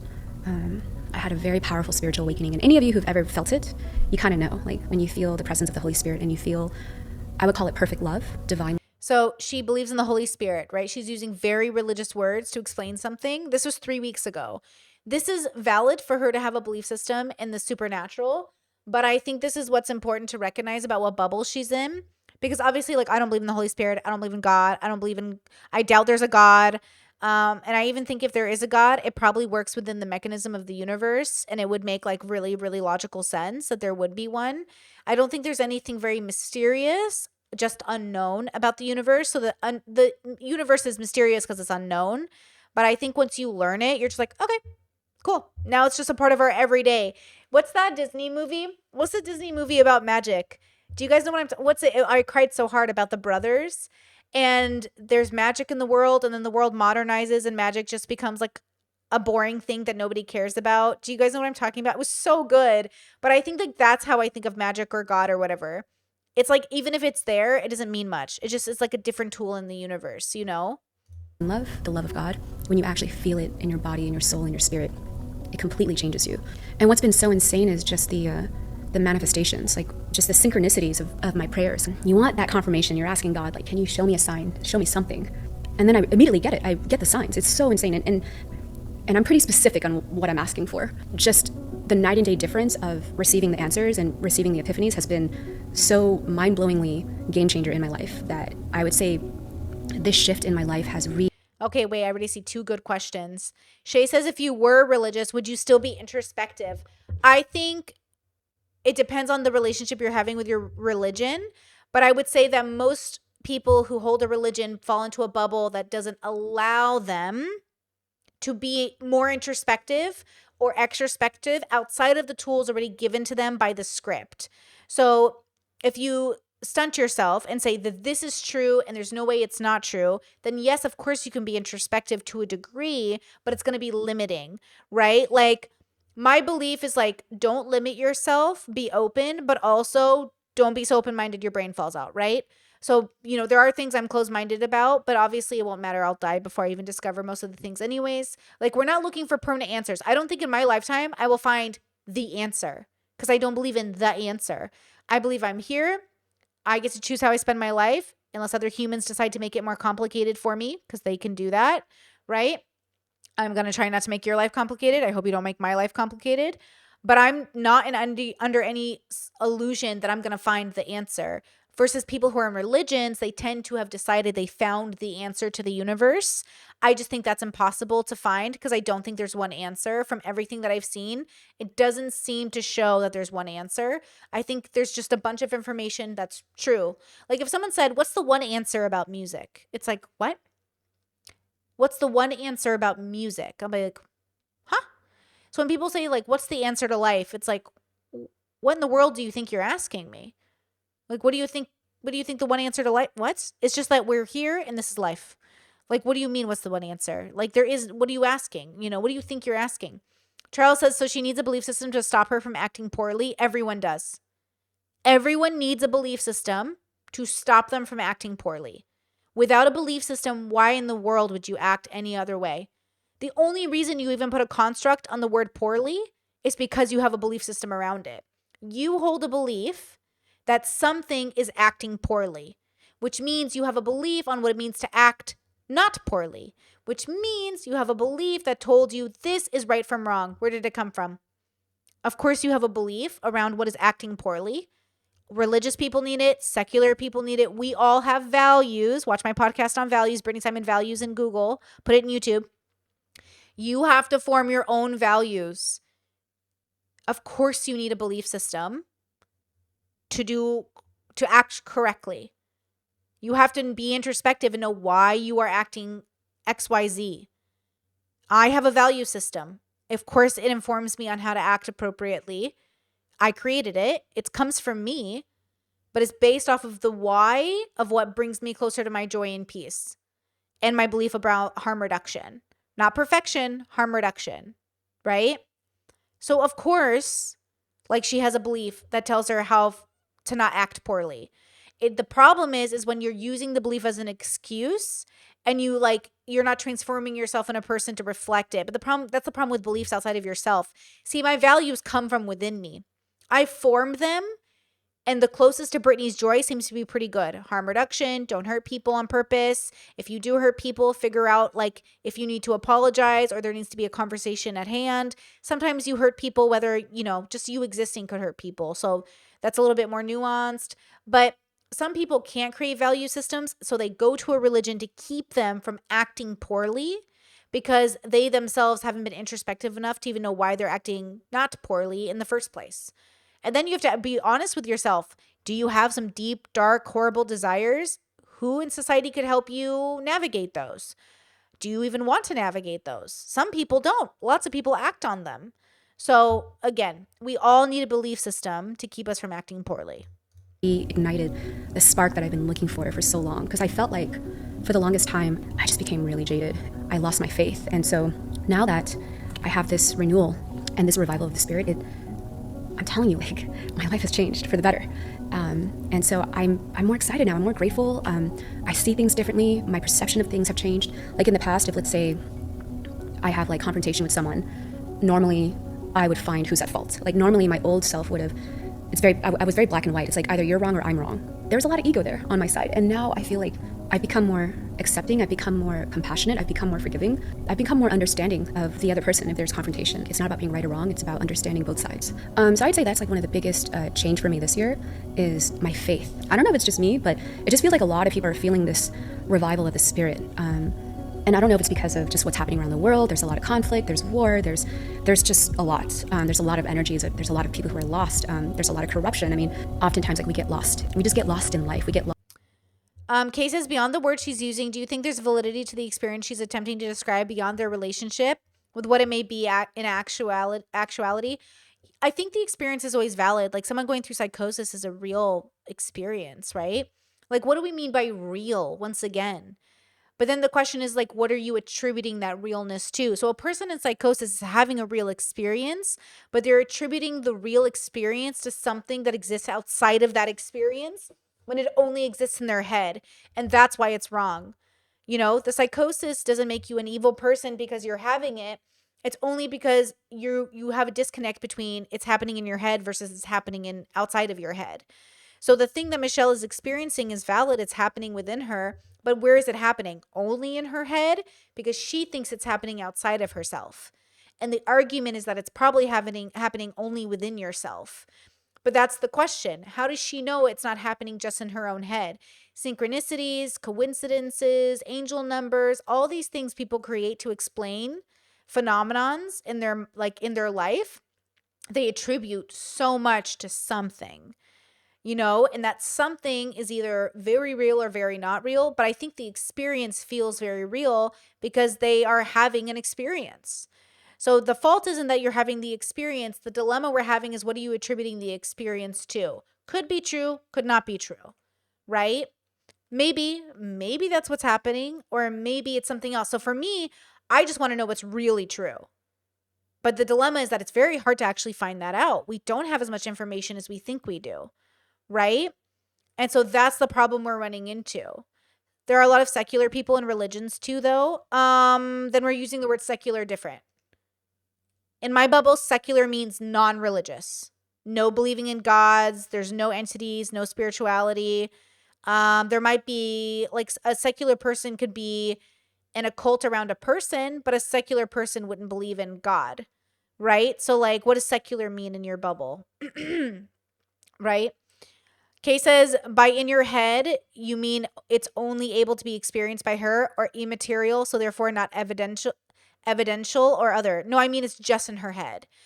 I believe she's having an experience that's only in her head, and I don't think it's happening outside of her mind. It could be happening outside of her mind, but I'm not hearing anything that's happened.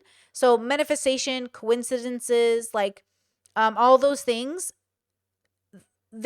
for me, that's not evidence that it's not happening just inside her head yet. So we'll get into the video. She'll give an example of like her manifestation movie. That's what she calls it, a manifestation movie. So we'll talk about it. But again, it's about having that experience of like, is it happening with you, to you, or is it happening outside of you? Like if you were dead, does this thing still happen?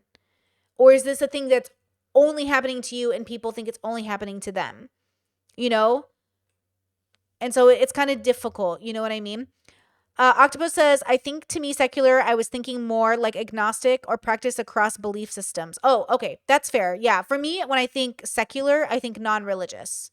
So like non-believing in supernatural, like secular society, the law, or the morals of the community.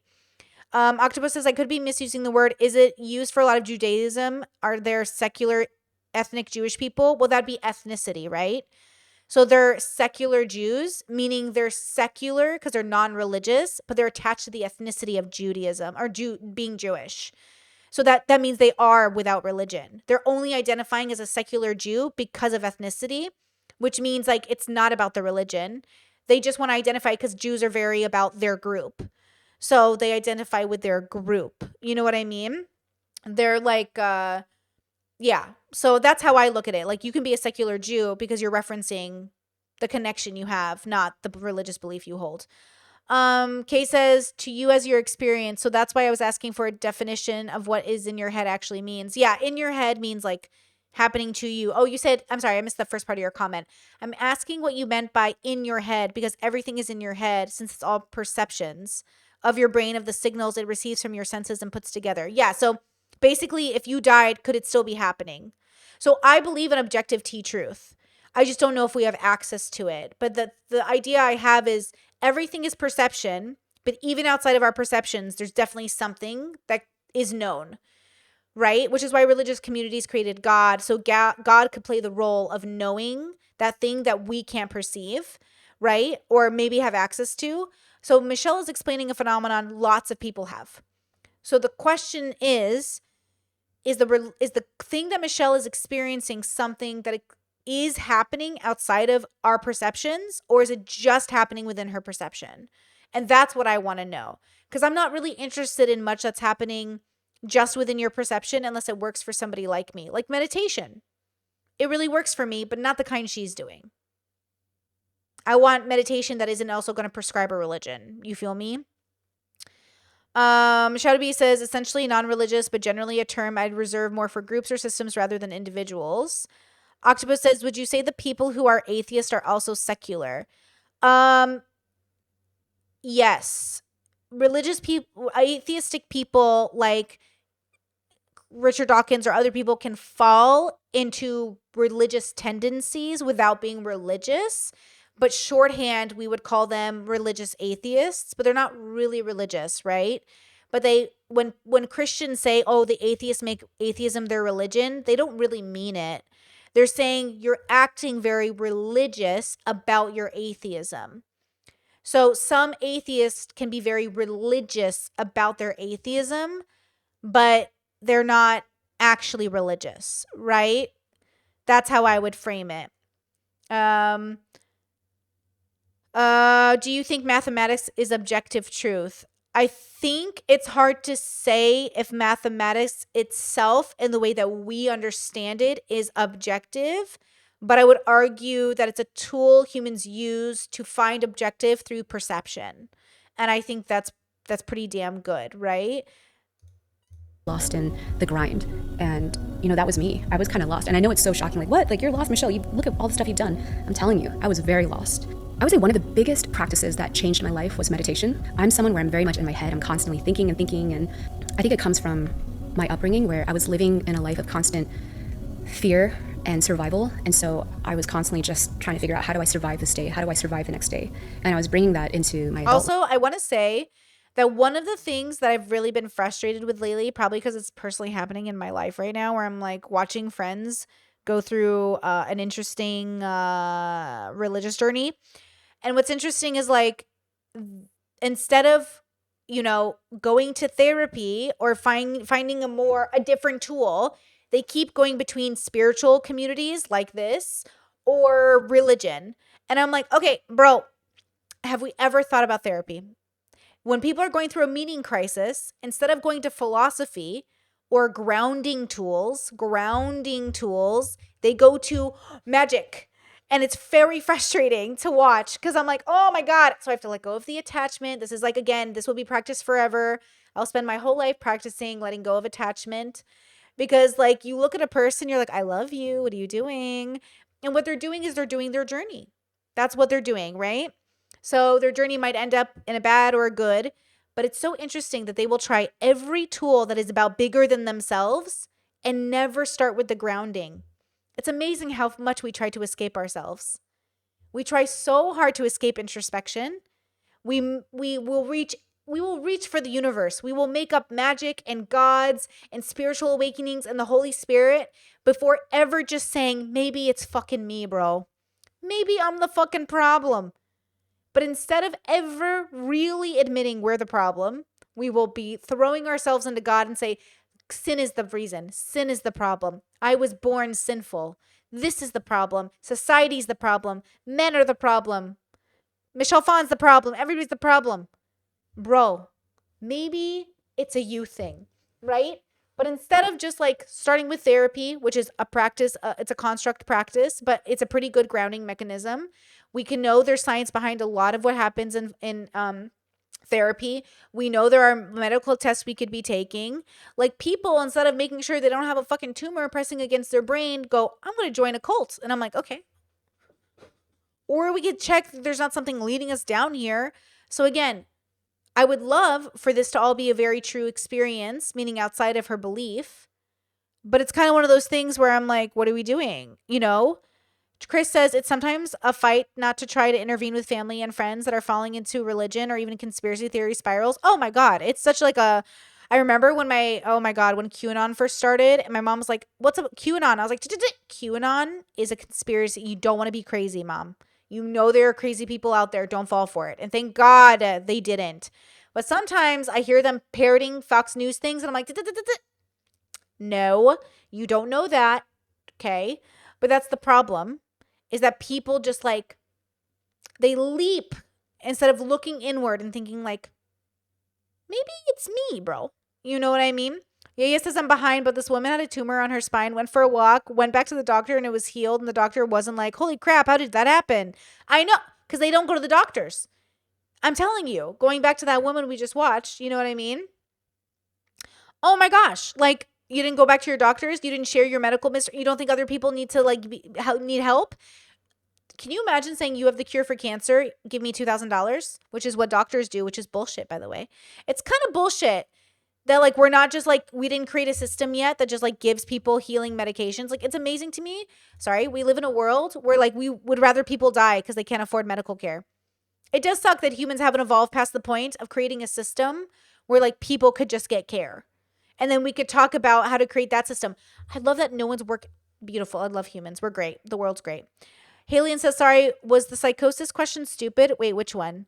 I'm just always wondering where the line is between belief and mental disorder. What is thinking God is speaking to you rather than you're just having a thought? Well, this is how I know, right? I remember having a conversation with my mom and I was like, okay, Mom, is God objective or subjective? She goes, he is objective. He's real. I go, okay. How do you know he's real? She goes, I believe he's real. I was like, so you have a belief in God, right? She goes, yeah. And I was like, so is belief what's real? And she goes, technically no. And I was like, okay, because I believe I'm gay, right? She goes, yes. And I was like, and you don't think my belief is right? She goes, right. She goes, I go, but you believe your God is right because you believe in him. She goes, fine, he's subjective, but I know he's real. And I'm like, oh, okay. Okay. I love that. We agree. Okay?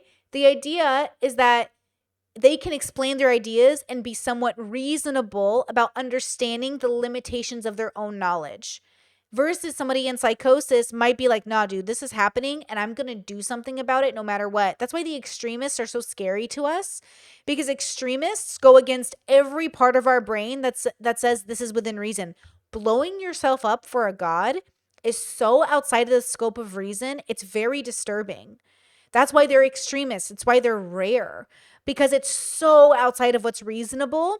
It's insane. It's also why I think a lot of the people that are suicide bombers are probably forced to do it under threat and duress, because it is so against our nature, our instinct, our total survival mechanisms in our brain. So when you have somebody under psychosis or somebody who's insane, they will do things that are pretty insane. Now, because cultures are bubbles and because bubbles are biased, we will often call things insane that aren't, like being gay. That person is doing something so against our nature. It must be crazy. Everything we do is within our nature. So when I say within our nature, I mean the survivability part of our nature. It is outside of most human scope to kill themselves, which is why when I think people do it in an impulsive, irrational, or because they feel suffocated, it's usually a cry for help, which is why I think we should help people who are mentally ill. Which is why I think suicide is bad, because it's probably a cry for help. Making a reasonable decision to give your life up for somebody else could be reasonable. You're still dying. You're still killing yourself. Having an enjoyment that leads to your eventual death, like smoking, could be within reason. Having a chosen death because you have stage 4 cancer and you want help and government assistance could be within reason. All of that is within reason. But desperate, again, if you're desperate, if you're insane, if you're willing to go against everything within reason, you can start questioning psychosis. Like when my friend was under psychosis, they were like activist-y brain before, but when they were in psychosis, their activism became irrational. It wasn't reasonable, their activism. And then I started to wonder, like, hey, you sound different, dude. What's going on, bro? You sound fucking different. And they're like, I'm always talking about this. I was like, yeah, but when you talk about it, it's usually pretty grounded. The way you're talking about it now sounds wrong, like too unhinged.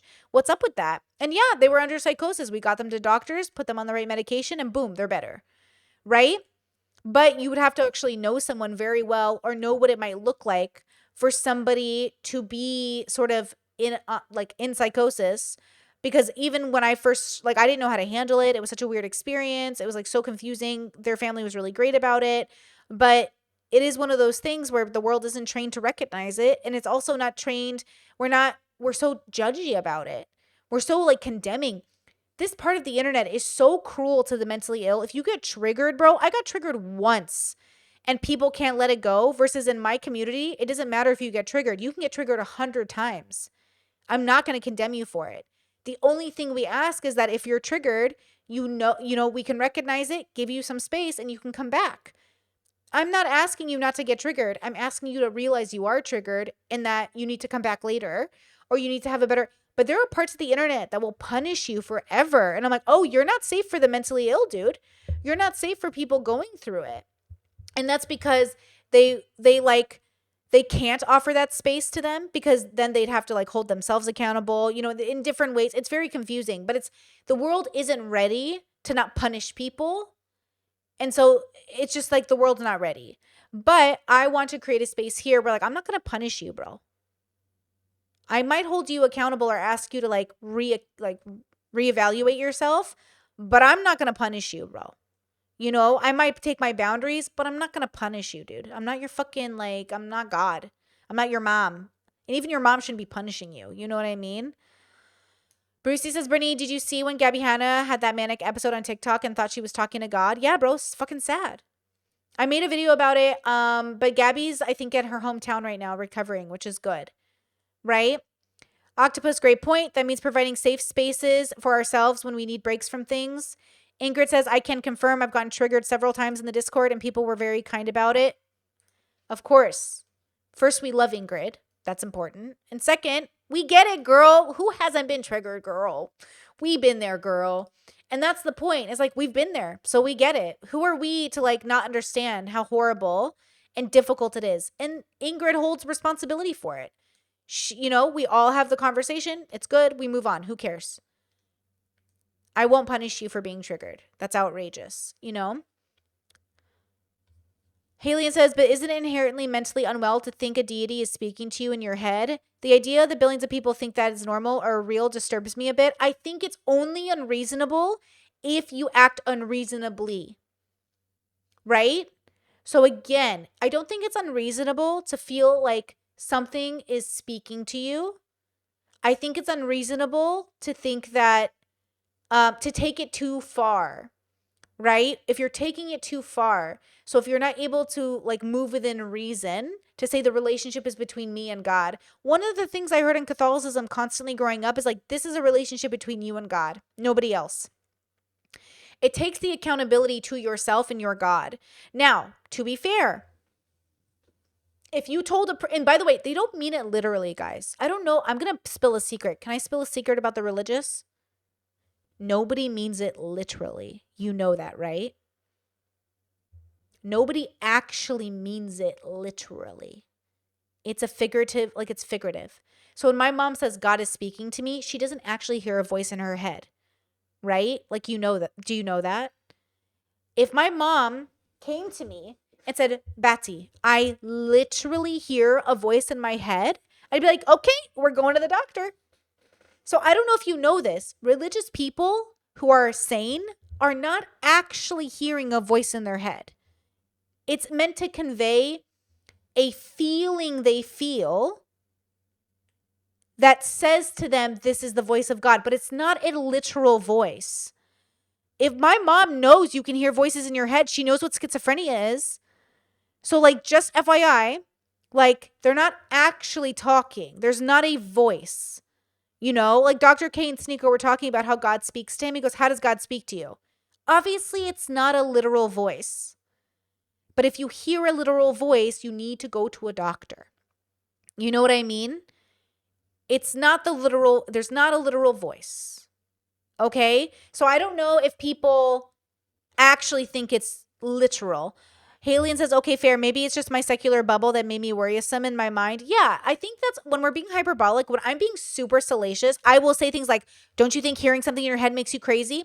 But I actually know it's not true. That's me being really unfair. No religious people I've ever met have ever claimed to actually hear God. I'll give you one more. If you went to a priest and said, hey, I think I hear the voice of God inside me, he'd say, go to a doctor. Because the Catholic Church actually tries really hard to coincide with science, even though it's kind of meh. You know what I mean? You know what I mean? Because, but it is one of those things where they do let doctors come in to like see the miracles. The only dilemma is that the miracles haven't been proven through science. So then the Catholic Church goes, oh, God. And I'm like, okay, relax. Maybe you don't have the scientific tools yet, bro. So it's not in their head, Anissa says, I thought people were hearing things. They're not hearing things. If they are hearing things, they need to go to a doctor. Like, it's not like I hear my own voice. Like, do you guys all hear your own voice in your head? Some people don't hear their own voices. Some people don't see things in their head either. Like, they can't imagine. Like, do you guys like hear voices in your head? Because I can hear my own voice. I can imagine other people's voices. Like, I can hear their voices in my head because I can imagine it. But I can't imagine it like, it's not like I'm hearing my husband's voice in my head literally, like a radio. It's not like a radio, right? We all agree. Like, I'm not like changing like I can imagine my husband's voice, but I can't hear his voice as if I'm hearing it. Does that make sense? So I don't know if you guys like that, you know what I mean?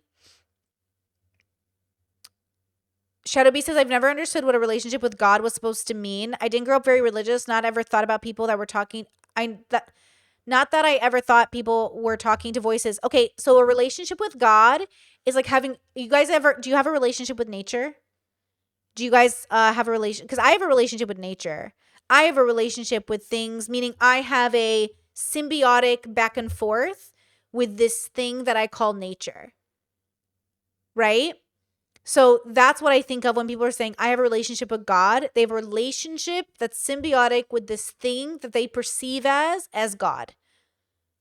right? Healing says, really? Huh. It's still odd to think your thoughts are from a different source, but that's a little less concerning. Octopus says, I do, but I'm aware it's me processing thoughts. Discord says, when my religious family talks about talking to God, it sounds like they're more so having a dialogue with their higher self or wise mind to use the DBT framework. I agree. Yeah, I agree. I agree. They're like meditating on their own thoughts and teachings, like the word of God, right?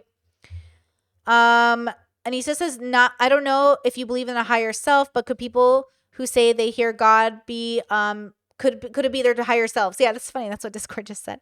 Yeah, I do. I do think like they're probably talking to, that's what I think Dr. K was getting at with Sneeko. How do you know you're talking to God and not yourself? Well, God works through me, he would say, or God, the Holy Spirit works through me.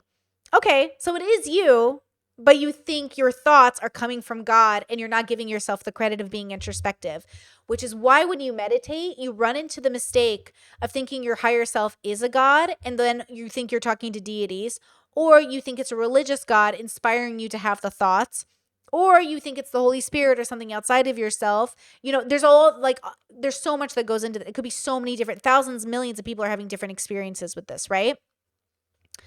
But I do think it's more or less that they're meditating with their own thoughts, and the thoughts that come to them, they feel like God sent me this message. Like God definitely sent me this message. You know what I mean? Agent Butterfly says, wait, if I hear my deity's voice in my head, am I crazy? I mean, do you mean literally? Or do you mean in your imagination? You know? Do you mean literally? You know? Becca says, right, I legit thought people in church were hearing voices on Sunday, but it could have just been in their method of meditating. I think prayer is so meditation, right? It's just, you know, Cam says, reading and understanding the Bible is following it, is having a relationship with God since it's his words. Yeah, like the word of God. Meditate on the word of God. Hear his words within you. You're just repeating Psalms in your head, you know? Discord says a relationship with God is imaginal and it's aspirational, which is adaptive for self-transcending apes. I think making belief in God about correct propositions is where it begins to become maladaptive and unwise. I agree. Yeah, I agree. Oh, isn't this so interesting though? Yeah, like this is everyone's like it's hard. Even me, when I explain my experience, it's very hard to explain it in a way where it makes sense. Actually, my conversation with Irrelevant was actually some of my most grounding explanations for my levels, where he was like, yeah, all that makes sense, bro. It's like Irrelevant is able to have the conversation with me because he's not prescribing something crazy to it because it was never meant to be crazy in the first place, right? But when people hear like they hear the word of God in their mind, if you take it to they're literally hearing a voice, well, like obviously like you need to get psychiatric help, but they're not literally hearing a voice, right? You know, Brucey says, why do so many leaders in the Catholic Church diddle kids if they can hear God? Well, because their God's a pedophile. Just kidding. Oh, God, I'm going to get canceled. Well, I said what I said. It's not true. Your God just probably doesn't exist, you know, bro? Sorry to tell you that, bro. Okay, are we ready? We're still we just started this video. Let's get into it. Life, and then and that helped me in many ways. It helped me during my YouTube career where I needed to hustle, I needed to grind, I was making content, I was literally filming every day. Something I wish I did earlier during my YouTube career was to kind of like step back, take a break, step back, reflect, reassess, and then integrate lessons into my life so that I don't repeat the same mistakes over and over and over again. But I didn't do that. I was just constantly reacting, and surviving. That led me into a very dark path of just getting into like very self-destructive like patterns. I was in a really bad place, I'm not gonna lie. And I didn't know how to get out of it. And I thought I could get out of it by just thinking my way out of it instead of putting my faith in God. This was the year where I decided to do that, was I'm just gonna put my faith in God. And I'm going to relinquish trying to control everything. Because for the longest time in my life. Okay. So I'm going to let go. I'm going to relinquish control. So I practice letting go of attachment and control more in like a Buddhist sense, but not even like I don't even want to own that label because I'm not even well studied in it as much as I'm well studied in myself. But I use the tools from it much more relatable than the Christian or Muslim way of doing it because they're giving their control to God and I'm giving it to nobody. I'm letting go of it completely. I think if you're giving up your control and attachment to control to God, then you're still attached to God. And when I say I'm practicing attachment, I'm letting go of that attachment. I'm letting go of the attachment that like I can even give it to somebody Because again, I feel like God is this like made up thing that people need because they can't imagine that they just exist. Which I don't even know if that's true. But guys, what if we just exist, bro? What if it's not even that deep? Everyone's always looking for the deepness. Like, we must exist for a reason. Like, when you look at an animal, do you think it exists for a reason? I mean, if you're religious, you do, because God created the animals and the heavens and the sun and the moon. But I mean, maybe you just exist, bro. That's why, like, all these fights and all these conflicts are so a part of evolution, because it's like, why are we even fighting then? You know, it makes sense if you believe in a God, put you on here to fight, I guess. But it's like, what if you're just chilling? Like, what if we just exist? So Michelle's willing to let go of control, but only if she can give it to God. That's difficult, you know? You know?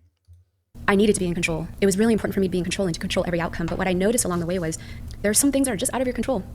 No matter how much you try to change it, no matter how much you try to worry about it, yeah, there were just things that were completely out of my control, and I was worried about things that I shouldn't have worried about, honestly. Something that's interesting that I wanted to kind of highlight in today's video is manifestation. A lot of the things that I manifested during 2022 for 2023, many of them came true. Something that I did last year that I think would be very helpful for many of you is to make a manifestation movie. Because I made one last year, and it's so insane how 80% of the stuff that I listed in my manifestation movie came true this year. Let me walk you through what is a manifestation movie. Have you ever watched a movie? Bro, I'll just, before she runs us through what a manifestation movie is, I swear to God, if it's like I watched some of this, but then I stopped to watch it with you guys.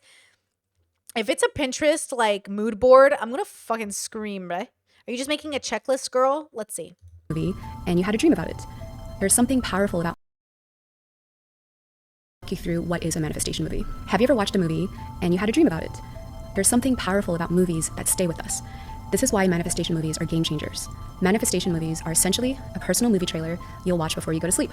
So what you want to do is make a 1 to 2 minute max manifestation movie. You make a video using photos, music, and affirmations about your goals. So you want to create a clear vision for your future self in order to get access to your subconscious mind. We are emotional beings and we remember emotional events. And the movie that you create will help activate the limbic system of the brain, which is a gateway to the subconscious mind. You want to activate that part of the brain that controls long-term memory and make new memories of your future events. This will condition yourself to naturally navigate in a new direction in life. And so the idea of this is like, well, I'm sure many of you have heard like vision boards. Like, I've made a vision board, my brand has made a vision board. Like, we're gonna talk about vision boards. Okay, so she's making a movie she watches before she goes to sleep every night. I mean, I tell myself stories because I want to dream certain things every night. I tell myself a story on the way to bed, and I usually dream about it, and that's kind of fun. But instead of doing that, she's manifesting it for her life. Everyone I know has made a vision board.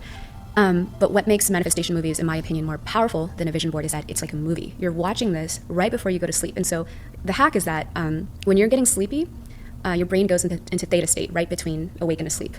And this is when your mind is the most suggestible. And this is the perfect time to watch your manifestation movie. You want to watch it, and then when you go to sleep, because your mind believes that movie is real, it's your current life right now, you're creating these long-term memories in your mind that believes that is real. And so what you'll notice, and this is something I can speak from personal experience, is that what I noticed was that every night I was watching my manifestation movie, I would wake up the next day, and I noticed that my decision-making shifted more towards what I saw in the movie. So if I wanted... So is she brainwashing herself? Like, in the most, like, okay, that sounded mean. Is she kind of brainwashing herself in a good way?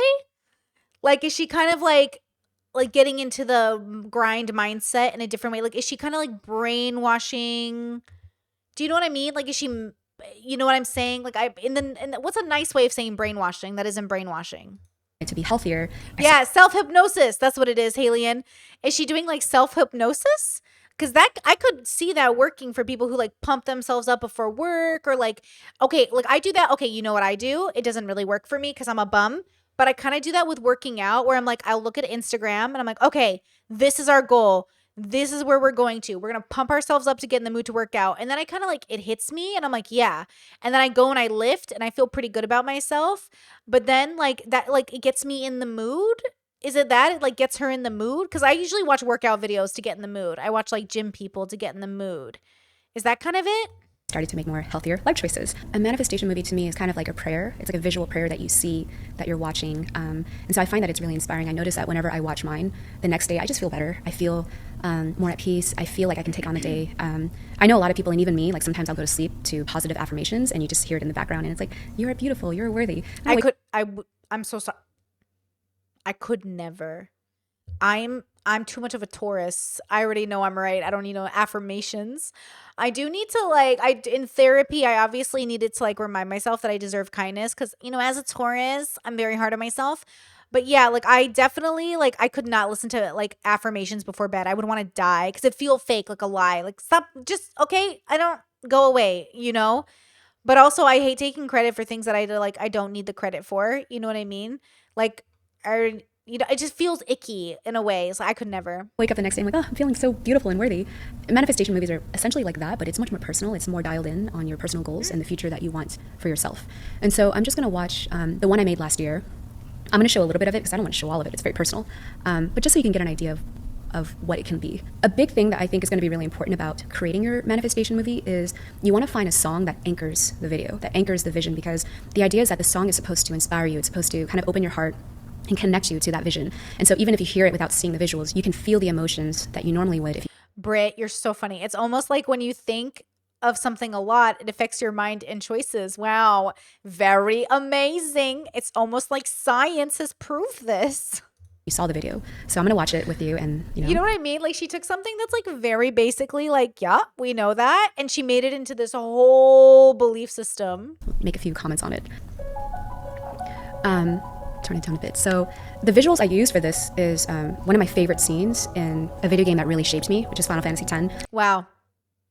Love that. Her Final Fantasy is my One Piece. I get it. I really relate to this character, Yuna, who's like a healer. She's a white mage. And so I started off with affirmations. And I really feel it. Like these are affirmations that speak to me. And you notice the I am is capitalized. It's really powerful for me to kind of like claim that. Like I am a creator. I am a healer. I am that. So this was a huge one. Like right here, I'm just going to pause it.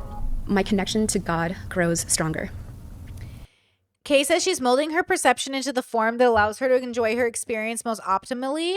I think that's similar to what you promote, though her chosen happy is vastly different. Well, obviously she's doing something. Well, it's not the same thing. I'm saying you have the right to pick this as your happy, but it's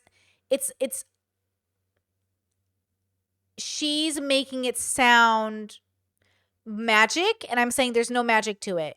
It's just the brain. But she's attaching a magic to it. And I'm saying there's no magic. It's just your brain. The brain is magic, but it's not magic. So that's my only issue is like, I don't want this. See how I don't want to be associated with her? See how I don't want to be associated with her? Because it will confuse people. This is not what I'm doing. Okay? It might sound like it's what I'm doing, but I really want to like make it clear to people that if you want to know what I'm doing in my own life, it's the furthest from this. It's supposed to ground you, not make things up. You do not want to make things up, Kay says she's shaping it by will. You promote it, shifting naturally by observation and exploration of the inner world and the relationship held between your inner and outer worlds. Yes, but I just want to make it clear that I'm talking about what is true, like outside of my perception. And she is talking about making her perception true, right? So I want to make it clear because I don't want to be associated with this, okay? That I don't think it's about magic. I don't think like that's the word I would use. I don't think we can read minds. I don't hear people's voices in my head. I don't think you can, you know what I mean? Like the only reason I want to make that clear is because when people say like, I watched Teal Swan, this reminds me of your work. Why? And what am I saying that is so making me associated with these people? Is it just, oh wait, the self-help bubble. Who wrote that? The self-help bubble, a lot of weird self-help is obvious shit rebranded into magic. That's what I'm trying to figure out is like, is there a connection in people's brains between self-help and magic? Because like, I am not ever thinking about magic. I never think about superpowers. I never think about levitating. I never think about hearing voices. Like nothing in my brain is magical. Everything is the most rational, reasonable, logical conclusion, which is like, we don't know what we're doing here and we're making a lot of shit up. And we're probably just organisms evolved on a planet, and then this is what there is. But because we can't accept that that's probably what's happening, we have to make up all this fucking shit. Like I can hear the Holy Spirit, and there's God, and I'm God, and I'm like, oh my God. I just want to make it clear that's not what I'm doing. I don't buy any of this, right? So I just want to make it clear, like, that's not what I think is happening. You know what I mean? Like, if there are ghosts, if there are a God, it would make sense within our understanding of what the universe is made up of, but I don't know that. In the same way that I don't even know what we're doing here, which is probably nothing. But that sounds really depressing to people. Like, people don't want to live in a world where, like, there's no inherent meaning, which is fair. Like, that sounds kind of depressing, but I'm saying you have to radically accept that and then move on, because you're going to die at 70, whether you like it or not. So I just want to make it clear. Kay says it's not the same thing. My following comment shows the difference. I know. I just want to say it out loud to the new people, though. Like, that's not what I'm doing. Because I still don't know why I get associated with all the woo-woo stuff. Because I'm like, I'm open to it being a tool, but not because it's real any more than it's real through your perception. But she's making the argument that, like, things could happen outside of herself that could be real. Like, she could impact another person. She's saying she helped a man in a wheelchair walk again. And I want to say, what is that? Is that a true thing? I would love see why isn't that, we got to find that story. That was last year. Here we go. And I really wanted that. And it was this year where that moment happened, where I had that spiritual awakening. I felt the Holy Spirit. And whew, let me tell you that. I really want to save that for my podcast, because I really want to go. Oh, sorry. One last thing. Britt says, I feel like the quote secret, if you guys have read or seen the book or read the book or seen the movie, and manifestation can backfire. You obsess over goals, but what happens is it backfires. It feels worse than normal failure. It breaks people. I feel like that's why I always looked at Trisha Paytas, and I was like, she's reading The Secret. She's reading all these books, but she's not stopping her binging. And that's why, like, she's going to Leo Skepi to talk about her binge eating. I'm like, have you talked to a specialist who specializes in eating disorders yet? And have you talked to the right one? Like, again, you'll go straight to manifestation. You'll go to Leo Skepi. Not that I don't know if Trisha's done this, but that's the way that the story looks conveyed. Is like, instead of relying on magic, why don't you go to an eating disorder specialist? Well, Trisha would then have to say out loud, I have an eating disorder. But lots of people who binge don't consider it an eating disorder. And maybe it's not one in your book. But in my head, if you can't control your binging and you want to stop, that sounds like an eating disorder to me. So again, hello, Cree says people hear the word consciousness and think woo-woo. That is fair. That is fair. I could just say self. Okay, I'll work on my language because I don't want to be woo-woo. I'm not magical. I'm seriously, like, I just think there's more. I think it's very profound to be the self. Ugh. I like the word consciousness so much, but it does sound woo-woo. But I don't mean it to sound woo-woo. I'm not talking about magic. I'm talking about science is your best friend. It's the closest we have to figuring out what could be true or real for us.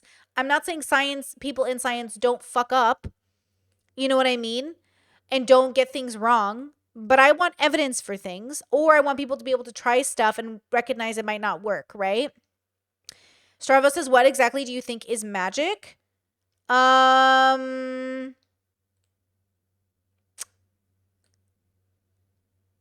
Supernatural. So outside of our understanding of the natural. That's what I think of as magic. So you could say magic is natural within our nature, but the way you describe magic isn't the same. Like, we had that conversation about reading minds, reading the room, like reading energy, like the room, like, oh, this guy seems mad at me because I'm reading body language, and that's not reading minds. When I hear reading minds, I think Xavier from X-Men. I want to hear your voice in my head, bitch. So if people are like, I can read minds, you better tell me you can hear someone's voice. Otherwise, that's not what we care about. When I think, like, what is magic? Unless it is like Harry Potter shit, nobody gives a fuck about your magic. It's boring. I don't care about the magic of, like, I can feel the tree. Like, I can feel the tree. You know what I mean? Like, I can... Nobody cares about that. That's not interesting. We want to know if you can actually talk to the tree. And, like, if you're not talking to the tree, girl, I don't care about your fucking connection to the tree. So, like, again, the connection to the tree is about the humility you have as knowing that you are the tree. Not because you are literally the tree. It's a metaphor. You are a living creature on the planet. You're a living organism on the planet. It's all metaphorical. Okay? To get people to understand themselves and their place in the universe. Damn, that sounds woo-woo. Your place in the universe. But, like, okay. You know? Anissa says it's other people's fault for thinking consciousness is woo-woo. You know what, Anissa? You're right. It is their fucking fault. Even introspection can sound magic to people. Seriously. Well, because everyone thinks they're so fucking smart.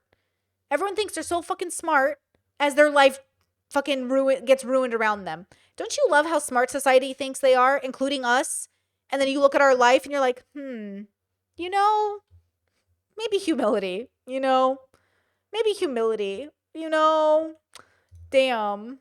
Go deep on my experience, but that that actually happened. And I know for a fact it was because of this movie I watched every night. I know for a fact that helped inspire that moment to happen. First off, this scene is amazing in Sailor Moon. You'll see a lot of Sailor Moon references in this, but Love Sailor Moon.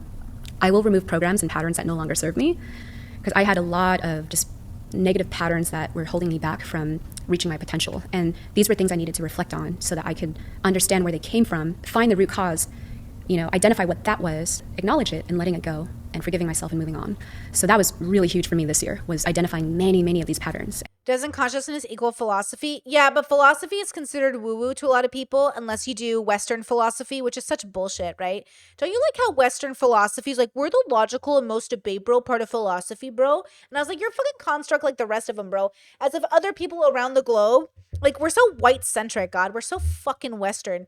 They're like, unless you're Ayn Rand or fucking Socrates, bro, is it even philosophy? As if the only philosophers that existed in the world came from the West. You're so fucking arrogant. Jesus Christ. Obviously, it's about philosophy. Guys, fuck it. I'm going to say consciousness. Fuck the bubbles. Fucking look at these people all in their little bubbles with their own limitations. And they're like, And the thing is, like, you don't Fuck get them rid of all of them. bubbles. I feel like most people think, oh, like, I'm going to go on this healing journey and get rid of all my traumas and I'll feel better. It doesn't work like that. It's like exercising. You have to exercise, like, forever. Like, you can't just exercise once and just be fit and it's like, okay, I'm done. true. So this is a practice that you have to do daily in your life. And it's really important to be aware of your thoughts, because we tend to think our thoughts really come from us. Okay, wait. Starvos. Okay. From my personal research, magic exists, cures exist. It is a belief system based on the reserver's end. Think of it as a placebo. Okay, well, first of all, placebo means... But also, cures exist. That's why we have medicine. There's a cure for cancer, or there's a cure for things. Well, not cure. That's the wrong word. There's a cure for other things. We have vaccinations. That's kind of like a cure. But you can call it magic. You can use whatever word you're going to use, right? Like, you can use whatever word you're going to use. But I want to use the word that's the most grounded and, like, that doesn't lead to this. I don't want to be Michelle Phan. I don't think anyone should be this. I don't think anyone should be religious either, to be honest. If I'm being honest. Oh, cursors. Okay, thank you. Do you believe in placebo, Brittany? I do believe in the strength of the brain, and I do believe, like, we're machines, and I do believe, like, we have a lot more power within ourselves than we realize. But I also think, like, science knows that. Meditation teaches that. Exercise is within ourselves. Like, exercise is a thing you do to help your body heal.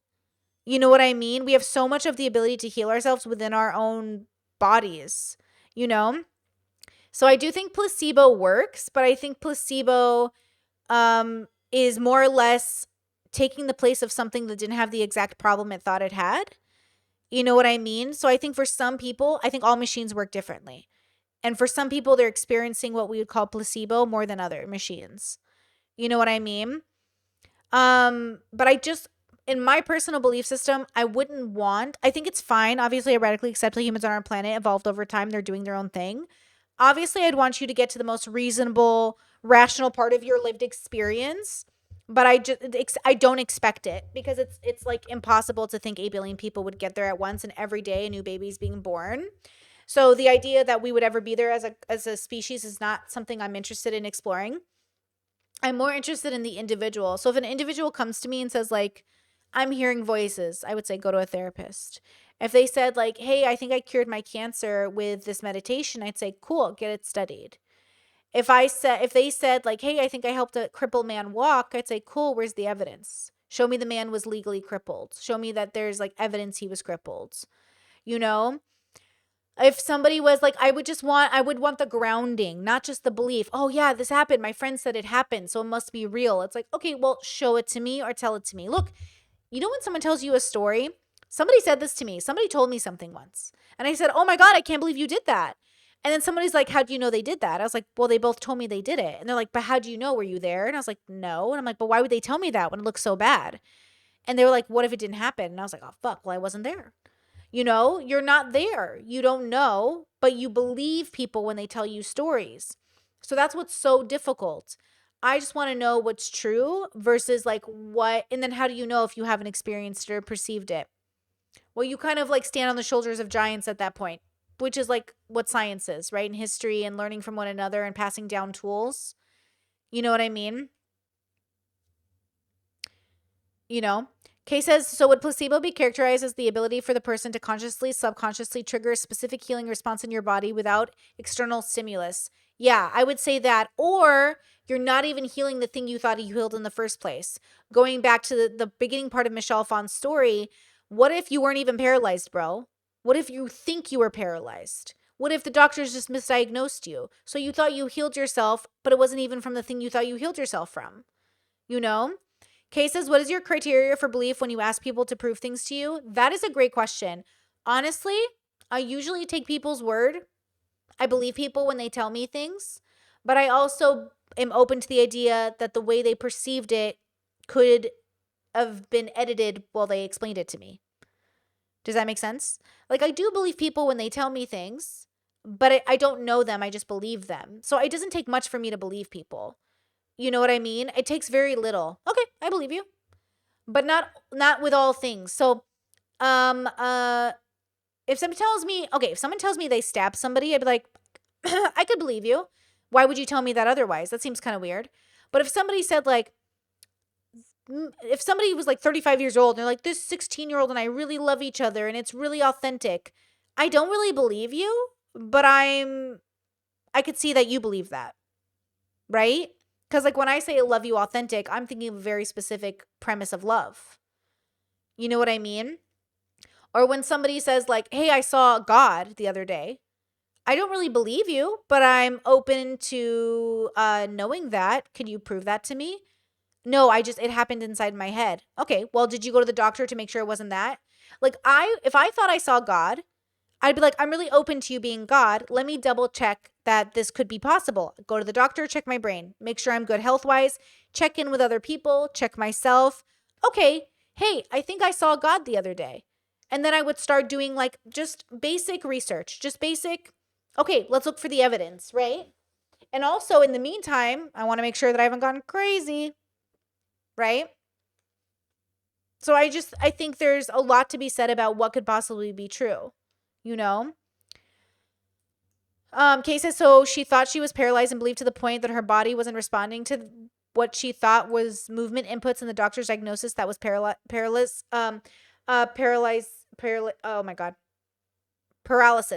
Well, it was the guy. So the doctor guy that she paid to go to his event, he said that he had a damage in his spine and he was paralyzed, right? And then he thought he would be that way his whole life, and then he basically meditated his way out of it, right? Okay, do we have evidence for that? I've never seen anything like that being studied. So that's what I want to be studied. I'm open to it being true. I don't believe it, but I'm open to it being true. So what's the evidence, right? Like, that's why with my work, I try to show you like what I used to be like versus what I am now. You notice how nobody does that? You notice how everyone tells you stories but doesn't show you? That's why I think my work is superior, because I'm actually showing you. I show you clips. I show you videos, right? But like, people aren't showing us. They're just telling us stories. Where is the proof? Show us proof. But like, there's no proof in any of these stories. There's just a story. That's why I'm frustrated, you know? But oftentimes, a lot of them don't really come from us. It comes from trauma that we haven't really identified. And we're just reacting to these patterns rather than understanding where they come from, acknowledging it, and then removing it, and then being less reactive and more intentional. So let's keep going. Yes, I will have a balanced lifestyle and routine. That happened this year. I wouldn't say I'm more fit, but I'm definitely healthier. This one was massive for me, just having mental and emotional clarity. And my family too, yes. It was important for me to open my heart. I feel like for the longest time, my heart was closed up because of the hurt that I went through. And it was a defense mechanism where I started to lock up my heart. I started to be less open. And then because of that, I became more critical of myself, which made me more critical of others. I became more judgmental of myself, which made me judgmental of others. And a lot of it stemmed from just my heart being closed up. So that was something I really wanted to address and work on and really open up my heart. But just because you open up your heart doesn't mean you should just be like, oh, I'm going to love everyone. Like, yeah, it's really important to have unconditional love, but you also need discernment. You have to also know when to draw the line and to have boundaries, and that comes with experience. And so opening my heart chakra was a really massive, massive shift for me. So she puts a word on it, her heart chakra, which like I'm all about using whatever words you need to have like the relationship with yourself. So she didn't go to therapy, but she has traumas. Now, in my opinion, if you don't take a grounded approach to healing your traumas, I do think you're more likely to make magic up or woo woo up. And I think it's probably a band aid. And I think it's probably going to alienate you from the world. Like the guy I met when I was getting a burger with my husband and the priest, he came up to me to like convince me to join his like little cult or whatever it was. He was like, I used to be a drug addict and now I'm sober and I'm with this amazing group of people. And the 13 of us are, going to start like a little garden to survive the end of the world. We're going to grow carrots and spinach and like we'd love for you to be there. And I was like, girl, I don't want to spend the end of the world with 13 people. I don't know. But he got sober through this religious community of 13 people. The dilemma is that it took him away from having a relationship with civilization. It took him into a reality where he thinks the world's going to end and he's inviting strangers at a burger joint to come join him for the end of the world, while my husband and my friend who's the priest is sitting right there.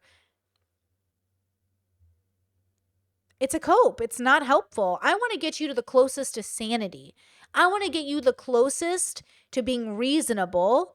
I actually don't want to get you anywhere. You got to get yourself there, girl. But if my work did anything, it would get you the closest to sanity. You wouldn't be not the further away. It's one thing to say, like, I have an amazing house out in the woods. You should come visit. It's beautiful. Versus, never come to my cabin in the woods. Nobody's going to show up there. This is my place. Like, that's not the same thing, bros. Okay? So, again, you know, when I hear this stuff, and I'm like, okay, but did you, like, go to therapy for your trauma? Or did you hear it spiritually? Now, maybe therapy isn't the tool for you. But I think a lot of people are in denial that they need therapy because they look at it as, like, they forget it is science, guys. Like, there's a root in science and therapy. It literally studies the brain. There's so much you don't understand about what's happening to your brain and what trauma is doing to the brain. And we're still figuring it out. But religious communities aren't giving you those answers. And your arrogance and your high IQs aren't giving you those answers because you think you're too smart for therapy. You think you're too fucking smart for therapy. Okay? It's fucking not cool, bro. And that's the problem. I don't think I'm too smart for therapy. I don't think I'm too smart for anything. But I'm smart enough not to know to join a cult of 13 people growing carrots for the end of the world. Okay? Okay. This one, first off, no spoilers alert, but this scene in Sailor Moon always makes me cry. This was like one of my biggest requests in my manifestation. No. Cass, no. People who love their cabins in the woods are pretty awesome peeps? No. Reasonable people who aren't afraid of society who have cabins in the woods are really great people. People who are afraid, paranoid, and will shoot you on spot. People that will kill their families to have bunkers underground. People that become conspiracy theorists and live out in the woods. People who want to kidnap their kids and live out in the woods to escape the government. Not cool. If you're hiking in the woods and you see a lone cabin, is it the serial killer, the conspiracy theorist, or a nice old lady who just wanted to grow herbs? Because lots of creepy people, oh my God, I'm spitting here. Lots of crazy people want to be alone in the woods. And lots of sane people want to be alone in the woods. Make sure you're not running into the crazy ones. Movie was attracting people who are my cosmic family, because you meet people, whether they're friends, colleagues, whatever it is, right? We're social creatures. We meet a lot of people. I met a lot of people who I learned a lot from. You know, they were big lessons to me, but they brought me so much pain. And I know, like, a lot of the people who bring you pain, it is a lesson, whether it's a karmic lesson or a lesson for you to overcome certain parts of your ego. I think I was ready when I wrote this part, when I made this part in my manifestation movie. I was ready to finally meet my cosmic family. And, like, what is cosmic family? Basically, I believe that... What is cosmic family? Cult. Religion. Ugh. Icky. As a Catholic growing up, I never heard anything like a cosmic family, a Catholic family. Like what? Like, what is this? What is this? What is this? What is this? What is this? You know, what is this? You know, what is this? Charles says cabins in the wood can also keep you away from the crazies elsewhere. True. But let's be honest with you. Cabins in the wood can also keep the crazies away from everybody else. Because to live out in the woods by yourself, away from society, okay. I don't know if any of you have ever done it or met those people, but I'm going to be real with you. It takes a very specific person not to go crazy in that situation. And most people aren't ready to handle it. Okay? So just like, I love it though. Don't get me wrong. I would love a little cabin in the woods. But at the same time, I need people. I need to be reasonable. I need to be a part of society. I'm going to pay my taxes. I literally have known people, God bless them, they're so sweet. But I've literally known people who've gotten their kids taken away from the state because they were drug addicts and they became conspiracy theorists, and they wouldn't understand, like, the reason the state took away your kid, dude, is because, like, you don't have a grasp on reality so much. And their dream was to, like, take away their kid and live in the woods with them off grid and away from the government. And I'm like, and this is why the government isn't giving you your kid back. But, like, that's the problem, is, like, this person probably has a mental health problem and they need help. But the way that the world works, right, is this person has rationalized that, like, their conspiracy theory is real and it's really the government's fault they don't have their kid. Definitely not the drug use, though. That had that problem. You know what I mean? Or maybe they would make an argument that it was the drug use. But the fact that they want to take their kid away from civilization is like, what are you doing? Raising your kid in the country is not taking your kid away from civilization. You know what I mean? That's not the same thing as isolating your kid away from everybody else. It's just not the same thing. People who live in Alaska in rural areas, like, that's a way to live as a society. There are small, what my partner said to me? He goes, does America have villages? I was like, what do you mean? We have towns. He's like, you guys don't have villages. And I was like, but you guys have villages. They have villages. Small, 20 people, 40 people villages. That's fine. That's a society, right? So it's very different than living out in the middle of nowhere and, like, basically desire, you know what I mean? Like, there's such a difference, there's such a nuance, but I'm all about that cabin life, kids. Don't get me wrong. I'm going to have me a Spirited Away cabin in the woods. I'm just going to have access. People are going to have access to it, family and friends. Hopefully I live near a store, You have villages in Alaska? Okay, I'm going to tell my partner. We do have villages in Alaska. Oh, I love that. I love that. That's such a vibe. We're spiritual beings having a human experience. Because we're spiritual beings, who knows how old we are? You ever come across people, you've met them, and you're like, wow, I feel like I've known you, or you just have that deep knowing, that deep connection that you've known them in some other lifetime. I wanted to meet people that I knew from different lifetimes that were part of my journey, that were my cosmic family. I actually did meet amazing people who I know are my cosmic family, but there's this one person I met. I don't want to cry, but, like, can't help it, That's what happens when you open your heart. But because I don't have a big sister. I'm the big sister, but I felt like I've never wanted a big sister my whole life, and my sister has never wanted a little sister her whole life. We are so happy we're the only girls, 8 boys and 2 girls. We are so happy. I've never wanted an older sister. She's never wanted a younger sister. We love our dynamic. Isn't that amazing? Versus her, she's like, oh, I've never had a big sister. I'm like, ew, I'm the big sister. Very interesting.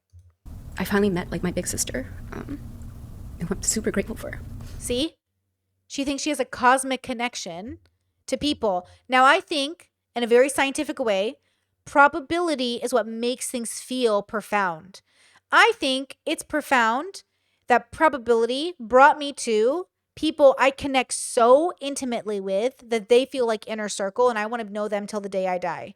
But I don't think it's magical. I think it's amazing that I met my husband, and I think he's my soulmate, but I don't think he was destined for me.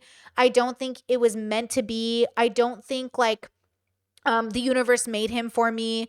I just think the probability of our compatibility, like how compatible we are, feels so magical that we're going to put this special word onto it, but we don't actually mean that. Like, our marriage is not any different than anyone else's who's experiencing what we're experiencing. Yes. Do I feel like we have the thing they wrote about in storybooks? Yes, I do. Like, that profound love, that soulmate. Do we actually think it's magic? Nah. It's just what it was going to happen because we're super compatible together. And that compatibility makes us feel so understood. And I feel like my friends, my inner circle, the people that I hope to know until the day I die, those people that I call inner circle, same thing. I think you could make it use your, like, flower language and be like, oh my God, we're soulmates, we're soul sisters, we're all this thing. But I don't actually believe that, right? So is Michelle saying she met somebody who's very unique and feels connected to, and they feel like they're sisters. Because I feel like my besties is my sisters. But I mean that like best friends are my sisters. Or does she think she actually met some sort of destiny, some sort of like cosmic sister? Like, what is she explaining, right? Anybody in this bubble enough to explain it to me? Oh, Ania says, I just wish I had a sister. You're my internet big sister, Britt. I'll take it. I'll be everyone else's sister. I'll even be your little sister. But, you know, you're describing fate with extra steps. Yeah, but I don't really believe like we're fated to meet each other either. I just think we're meant to live our lives, and whatever happens was what happened. You know? Like I don't think there's like anything magical happening. I don't think it's like, oh my God, it finally happened. It's just like, oh yeah, maybe in this lifetime. I don't know. Like whatever happens, happened. You know? Like, not that I think everything's meant to be, but it's more like, yeah, whatever was going to happen, happened. You know what I mean? It just happened. And then cool. Now you make the best out of it. Yeah. Britt is definitely my mommy. You're welcome, Gracie. It's just luck. Yeah, I think luck plays a huge part into it, right? Luck. Soul family's kind of, I like that idea. Yeah. Britt says maybe means soul family. The concept kind of like soulmate. I mean, soulmate, soul family. I think that's fine. I'm just trying to convey like a connection. Like I really feel connected, but I don't feel this. Like this, I don't feel this. Like when I met my bestie, I was like, hey, bro, let's fucking hang out, bro. Like I was like, cool. She's doing this thing.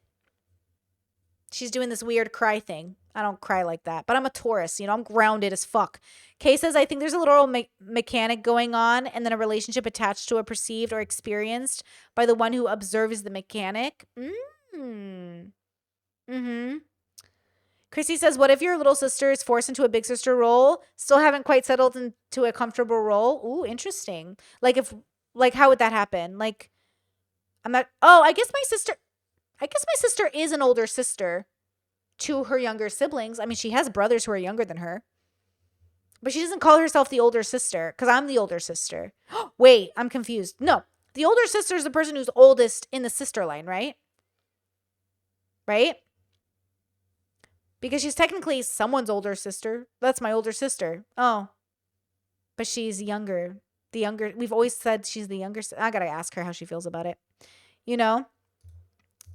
So that was like a really big shift in my life, was meeting this person, because she's, to me, she's a very extraordinary person, and I've learned so much from her. And it's really rare for me to meet a woman who doesn't want anything from me, you know, doesn't want to use me for my clout, doesn't want money from me. Usually people want to use her, but that was a really big pivotal moment for me, was meeting this person who I really believe I attracted because of this manifestation movie. I really feel like she's part of my family, and she feels the same way. We feel like we're like sisters from some other lifetime, and I'm so grateful to God that God brought us together. And what's so wholesome, God brought us together. I don't believe in that. I don't believe like there's a God bringing me together with people. I don't believe that. See how she believes that? I don't believe that. Something about our friendship is that, you know, we pray every night at midnight together. We keep our faith really strong, and we keep each other accountable. So every midnight we pray together. So I'm really, really happy. Yeah, I don't do that shit with nobody. Nope. I don't meditate with people. I don't fucking want to meditate with you unless you're my husband. I don't fucking meditate with you. The meditation events we do on the Discord are great, but I'm not meditating with you, right? I'm just meditating in my own space. I don't want to meditate in a room with anybody. Thank you. Happy that, you know, I met her. So that was like a really big one. Oh, I love this part. I will unlock more of my superpowers, which I really feel like I did this year. I am Michelle Phan, and this is my story. I just love that scene in this game. So yeah, that's my manifestation movie, and it helped inspire me to kind of shape the future I wanted for myself. And so this is something that I've shared to a lot of like my close friends, where I meet up with them, I'm having dinner, and you know, I bring up the manifestation movie, and they're like, what? Like, I'm gonna try this myself. And then a few months later, I hear back from them, and they're like, oh my gosh, Michelle, like, these manifestations are coming true. I'm like, I know, right? It's a crazy hack. So I hope that inspires you to, I don't know, get inspired to create a new vision board for yourself, because 2024 is coming around the corner. And okay, so she's attaching it to like God, and manifestation is like this magical tool, but she's basically just making like a checklist and setting goals for herself. I wanted to make this video to kind of show you how manifestation is real, you know, because if you really believe that, or not, damn it, we are the observer of our reality. And so if we're observing something, we can change that reality. Just imagine yourself. How can you change your own reality? And it really starts with your thoughts. If you have the same thoughts all the time in your mind. Okay, You're so to explain that in a science way, you are what you eat. Okay, your body is like a vehicle. It needs fucking fuel and being tuned up. You got to treat yourself well. Okay, if you want to stop being the fat guy in school, you got to be the skinny guy in school. Okay, you want to be the bald guy in school, shave your head. Okay, like it's not magical. It's just saying like, bro, you have more control over your life than you think you do. So like make good decisions. What you put in is what you put out. What you put out is what you put in. Okay, like, you're the one in charge of your life. Make good decisions. Okay, good luck. You want a job? Go get it. You want this life? Go get it. You want to be a happy and considerate person? Be that person. You know, sometimes you have to learn how to do it, but like calling it manifestations, like fine. I just think like the word's too woo-woo for me. Just like think about what you want, follow the checklist, but like you're basically just doing very normal human things. I don't know why she brought God into it. What the fuck does God have to do with anything? going to make the same decisions, have the same patterns, and then create the same reality for yourself. But if you want to change your reality, it starts with changing your thoughts. And so this manifestation movie helps reinforce healthier, better thoughts. So like she chose this reality, and I don't know why she would have chosen this one. So in my head, I'm like, why'd you choose this one though? Isn't that funny? You could be anyone you want in life and you chose this. Not literally, you have limitations, like you're a person, okay? But within reason, she had all the choices and she chose this one. I could never. But good for her, I guess. You know what I mean? Like I could never. You know what I mean? No, it's not the scientific way to say it, but you know what I mean. We're just bodies. Like again, how would you say it? Where's Hank Green? Hank Green could say it in a scientific way. I'm not a scientist. Fuck off. But you know what I mean? Like I need Hank Green on my show right now. Stat. But like, why did she choose this one then? You know? You know what I mean? Like you could choose any life. Why did you choose that one? What a weird one to choose. Like you can convert to Islam and then convert to Catholicism and boom, your reality's changed. You could be a vegan tomorrow and a meat eater the next day. Boom, your reality's changed. That's all they mean by reality. Okay. So then why did she choose this one? So then my introspection I would ask her to be introspective and say, okay, why'd you choose this one? Why'd you decide to play this game? You could call it a game, right? Why'd you decide to play this game? That's what I want to know. Why this one then? If you could do anything in the world, why would you do this one? Kay says, is it the word too woo-woo because that's the type of relationship most commonly attached to it, or because the definition of the word is ineffective in describing the mechanic occurring or other? Maybe like manifestation, you mean? Yeah, it just like, it's something about, they make it seem like it is supernatural. It's not supernatural. It's all within nature and all within reason. I think my brain just really hates any of the fluff. I really hate fluff. Don't fluff it off. Don't make it bigger than it is. Don't make it sound bigger than it is. Okay? Just like conspiracy theorists. You're making it sound bigger than it is. Don't do that. It's not. Okay? Nothing is bigger than it is. It's all just very reasonable within expectation of nature. It's not bigger than it is. Oh, I saw a tornado and it was the wrath of God. And don't make it bigger than it is. It's just a tornado. But everyone makes it bigger than it is. I think that's what it is. So this is my personal bias or preference. I don't like things being exaggerated unless you're telling a good story. Then exaggerate. I could fight a bear. 1000%. I am so strong as a person that I could fight 10 bears. Okay? 10 bears. Octopus says, it kind of just makes logical sense too. How are you going to move forward with your life in any particular way without considering what it is? Lots of people just they're born into a bubble. They stay in the bubble. It's fine.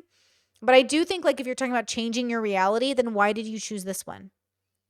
And that's the question where I come in. I'm like, so why'd you pick that one? Why this one? You could have been any of the bubbles. Why this one? And that's the thing that I would question about Michelle. Why did you choose this one though, bro? You know? Patterns in your mind, and you see it visually, you hear it with music. So it's essentially a movie trailer that is supposed to inspire you to just, create and shape the future that you want for yourself. So I'm going to go ahead and quickly just do my eyeshadow. We are restocking Saturn's Return in January. They sold out the moment we launched it a month ago. Honestly, that palette kind of dope though. So I just want to remind you all that January, we're restocking these.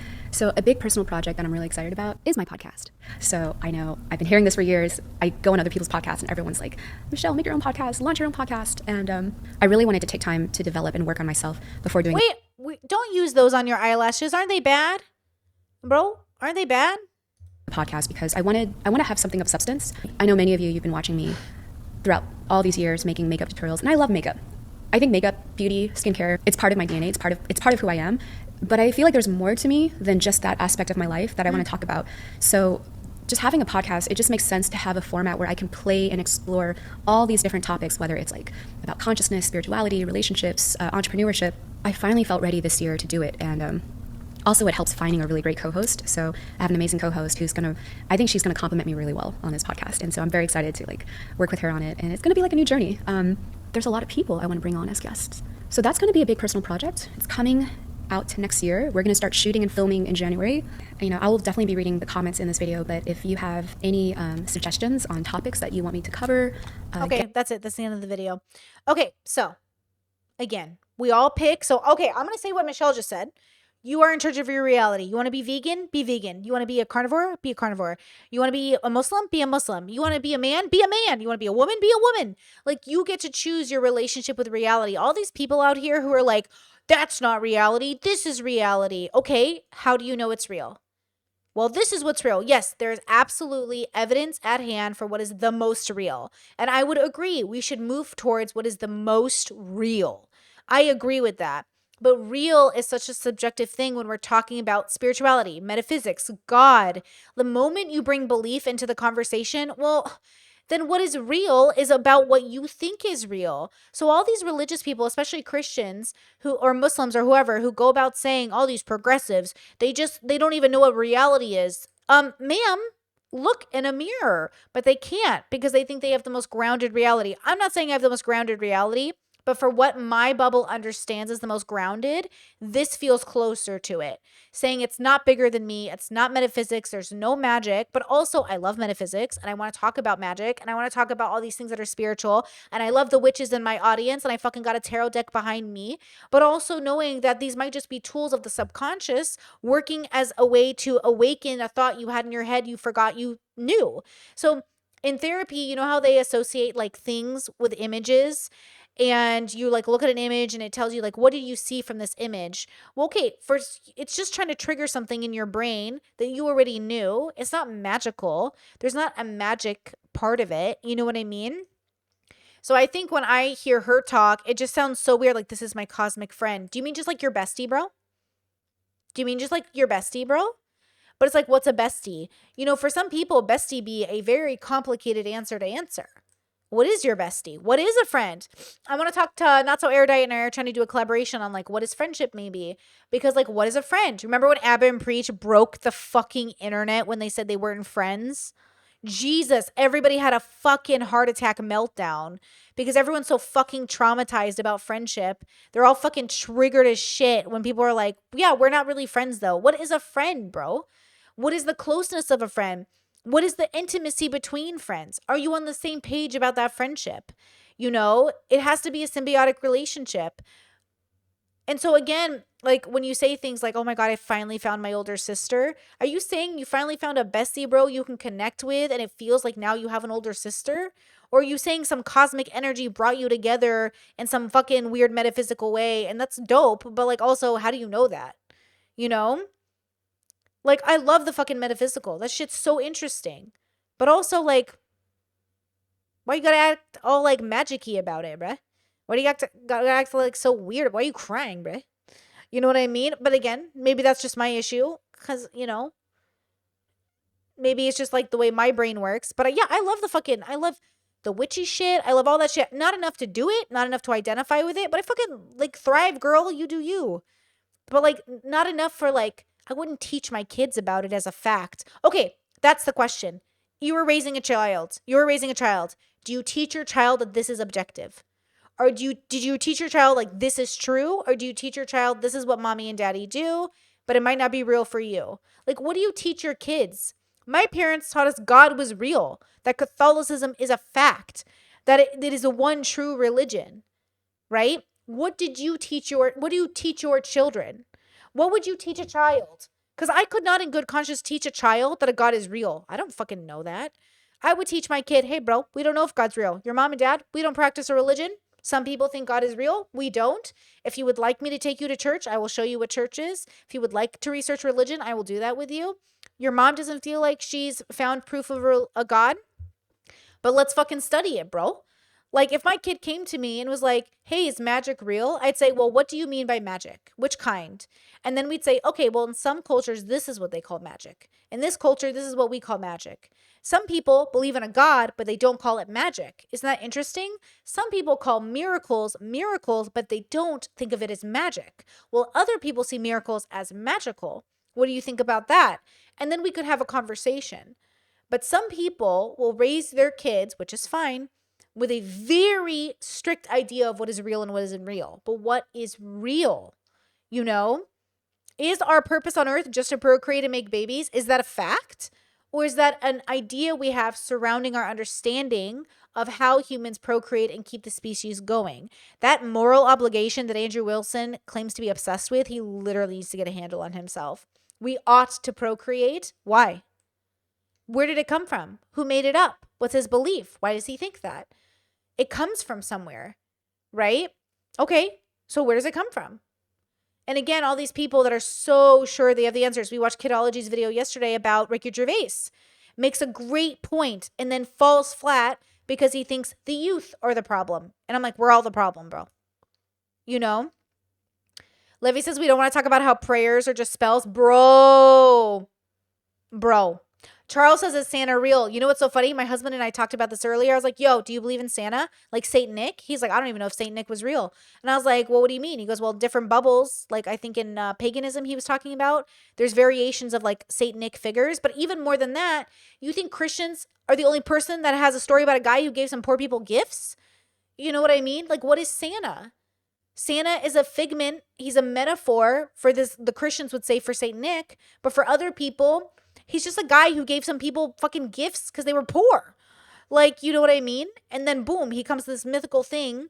That's how I learned about it. He becomes this mythical thing called Santa and the elves. But the way I was raised thinking about him is he's Saint Nick, you know? And so again, like, how do you do it? How do you live your life? Like, what's the way you practice things? What are you practicing it for? You know? That's just, you know, is Santa real? Like, parents who tell their kids Santa is real, are they abusing their children? Honestly, I'm not going to lie to my kids. That's first and foremost. I'm not lying to my kids, bro. So when my kids say like, hey, is Santa real? I'm like, well, not literally. We have no reason to think Santa is real. Here's like the history of Santa from my understanding. It's based on Odin. So, okay, I've never heard that. But in some bubbles, it's based on Odin, apparently. I always learned about it through Saint Nick because I grew up in a bubble, right? We all grew up in bubbles, you know?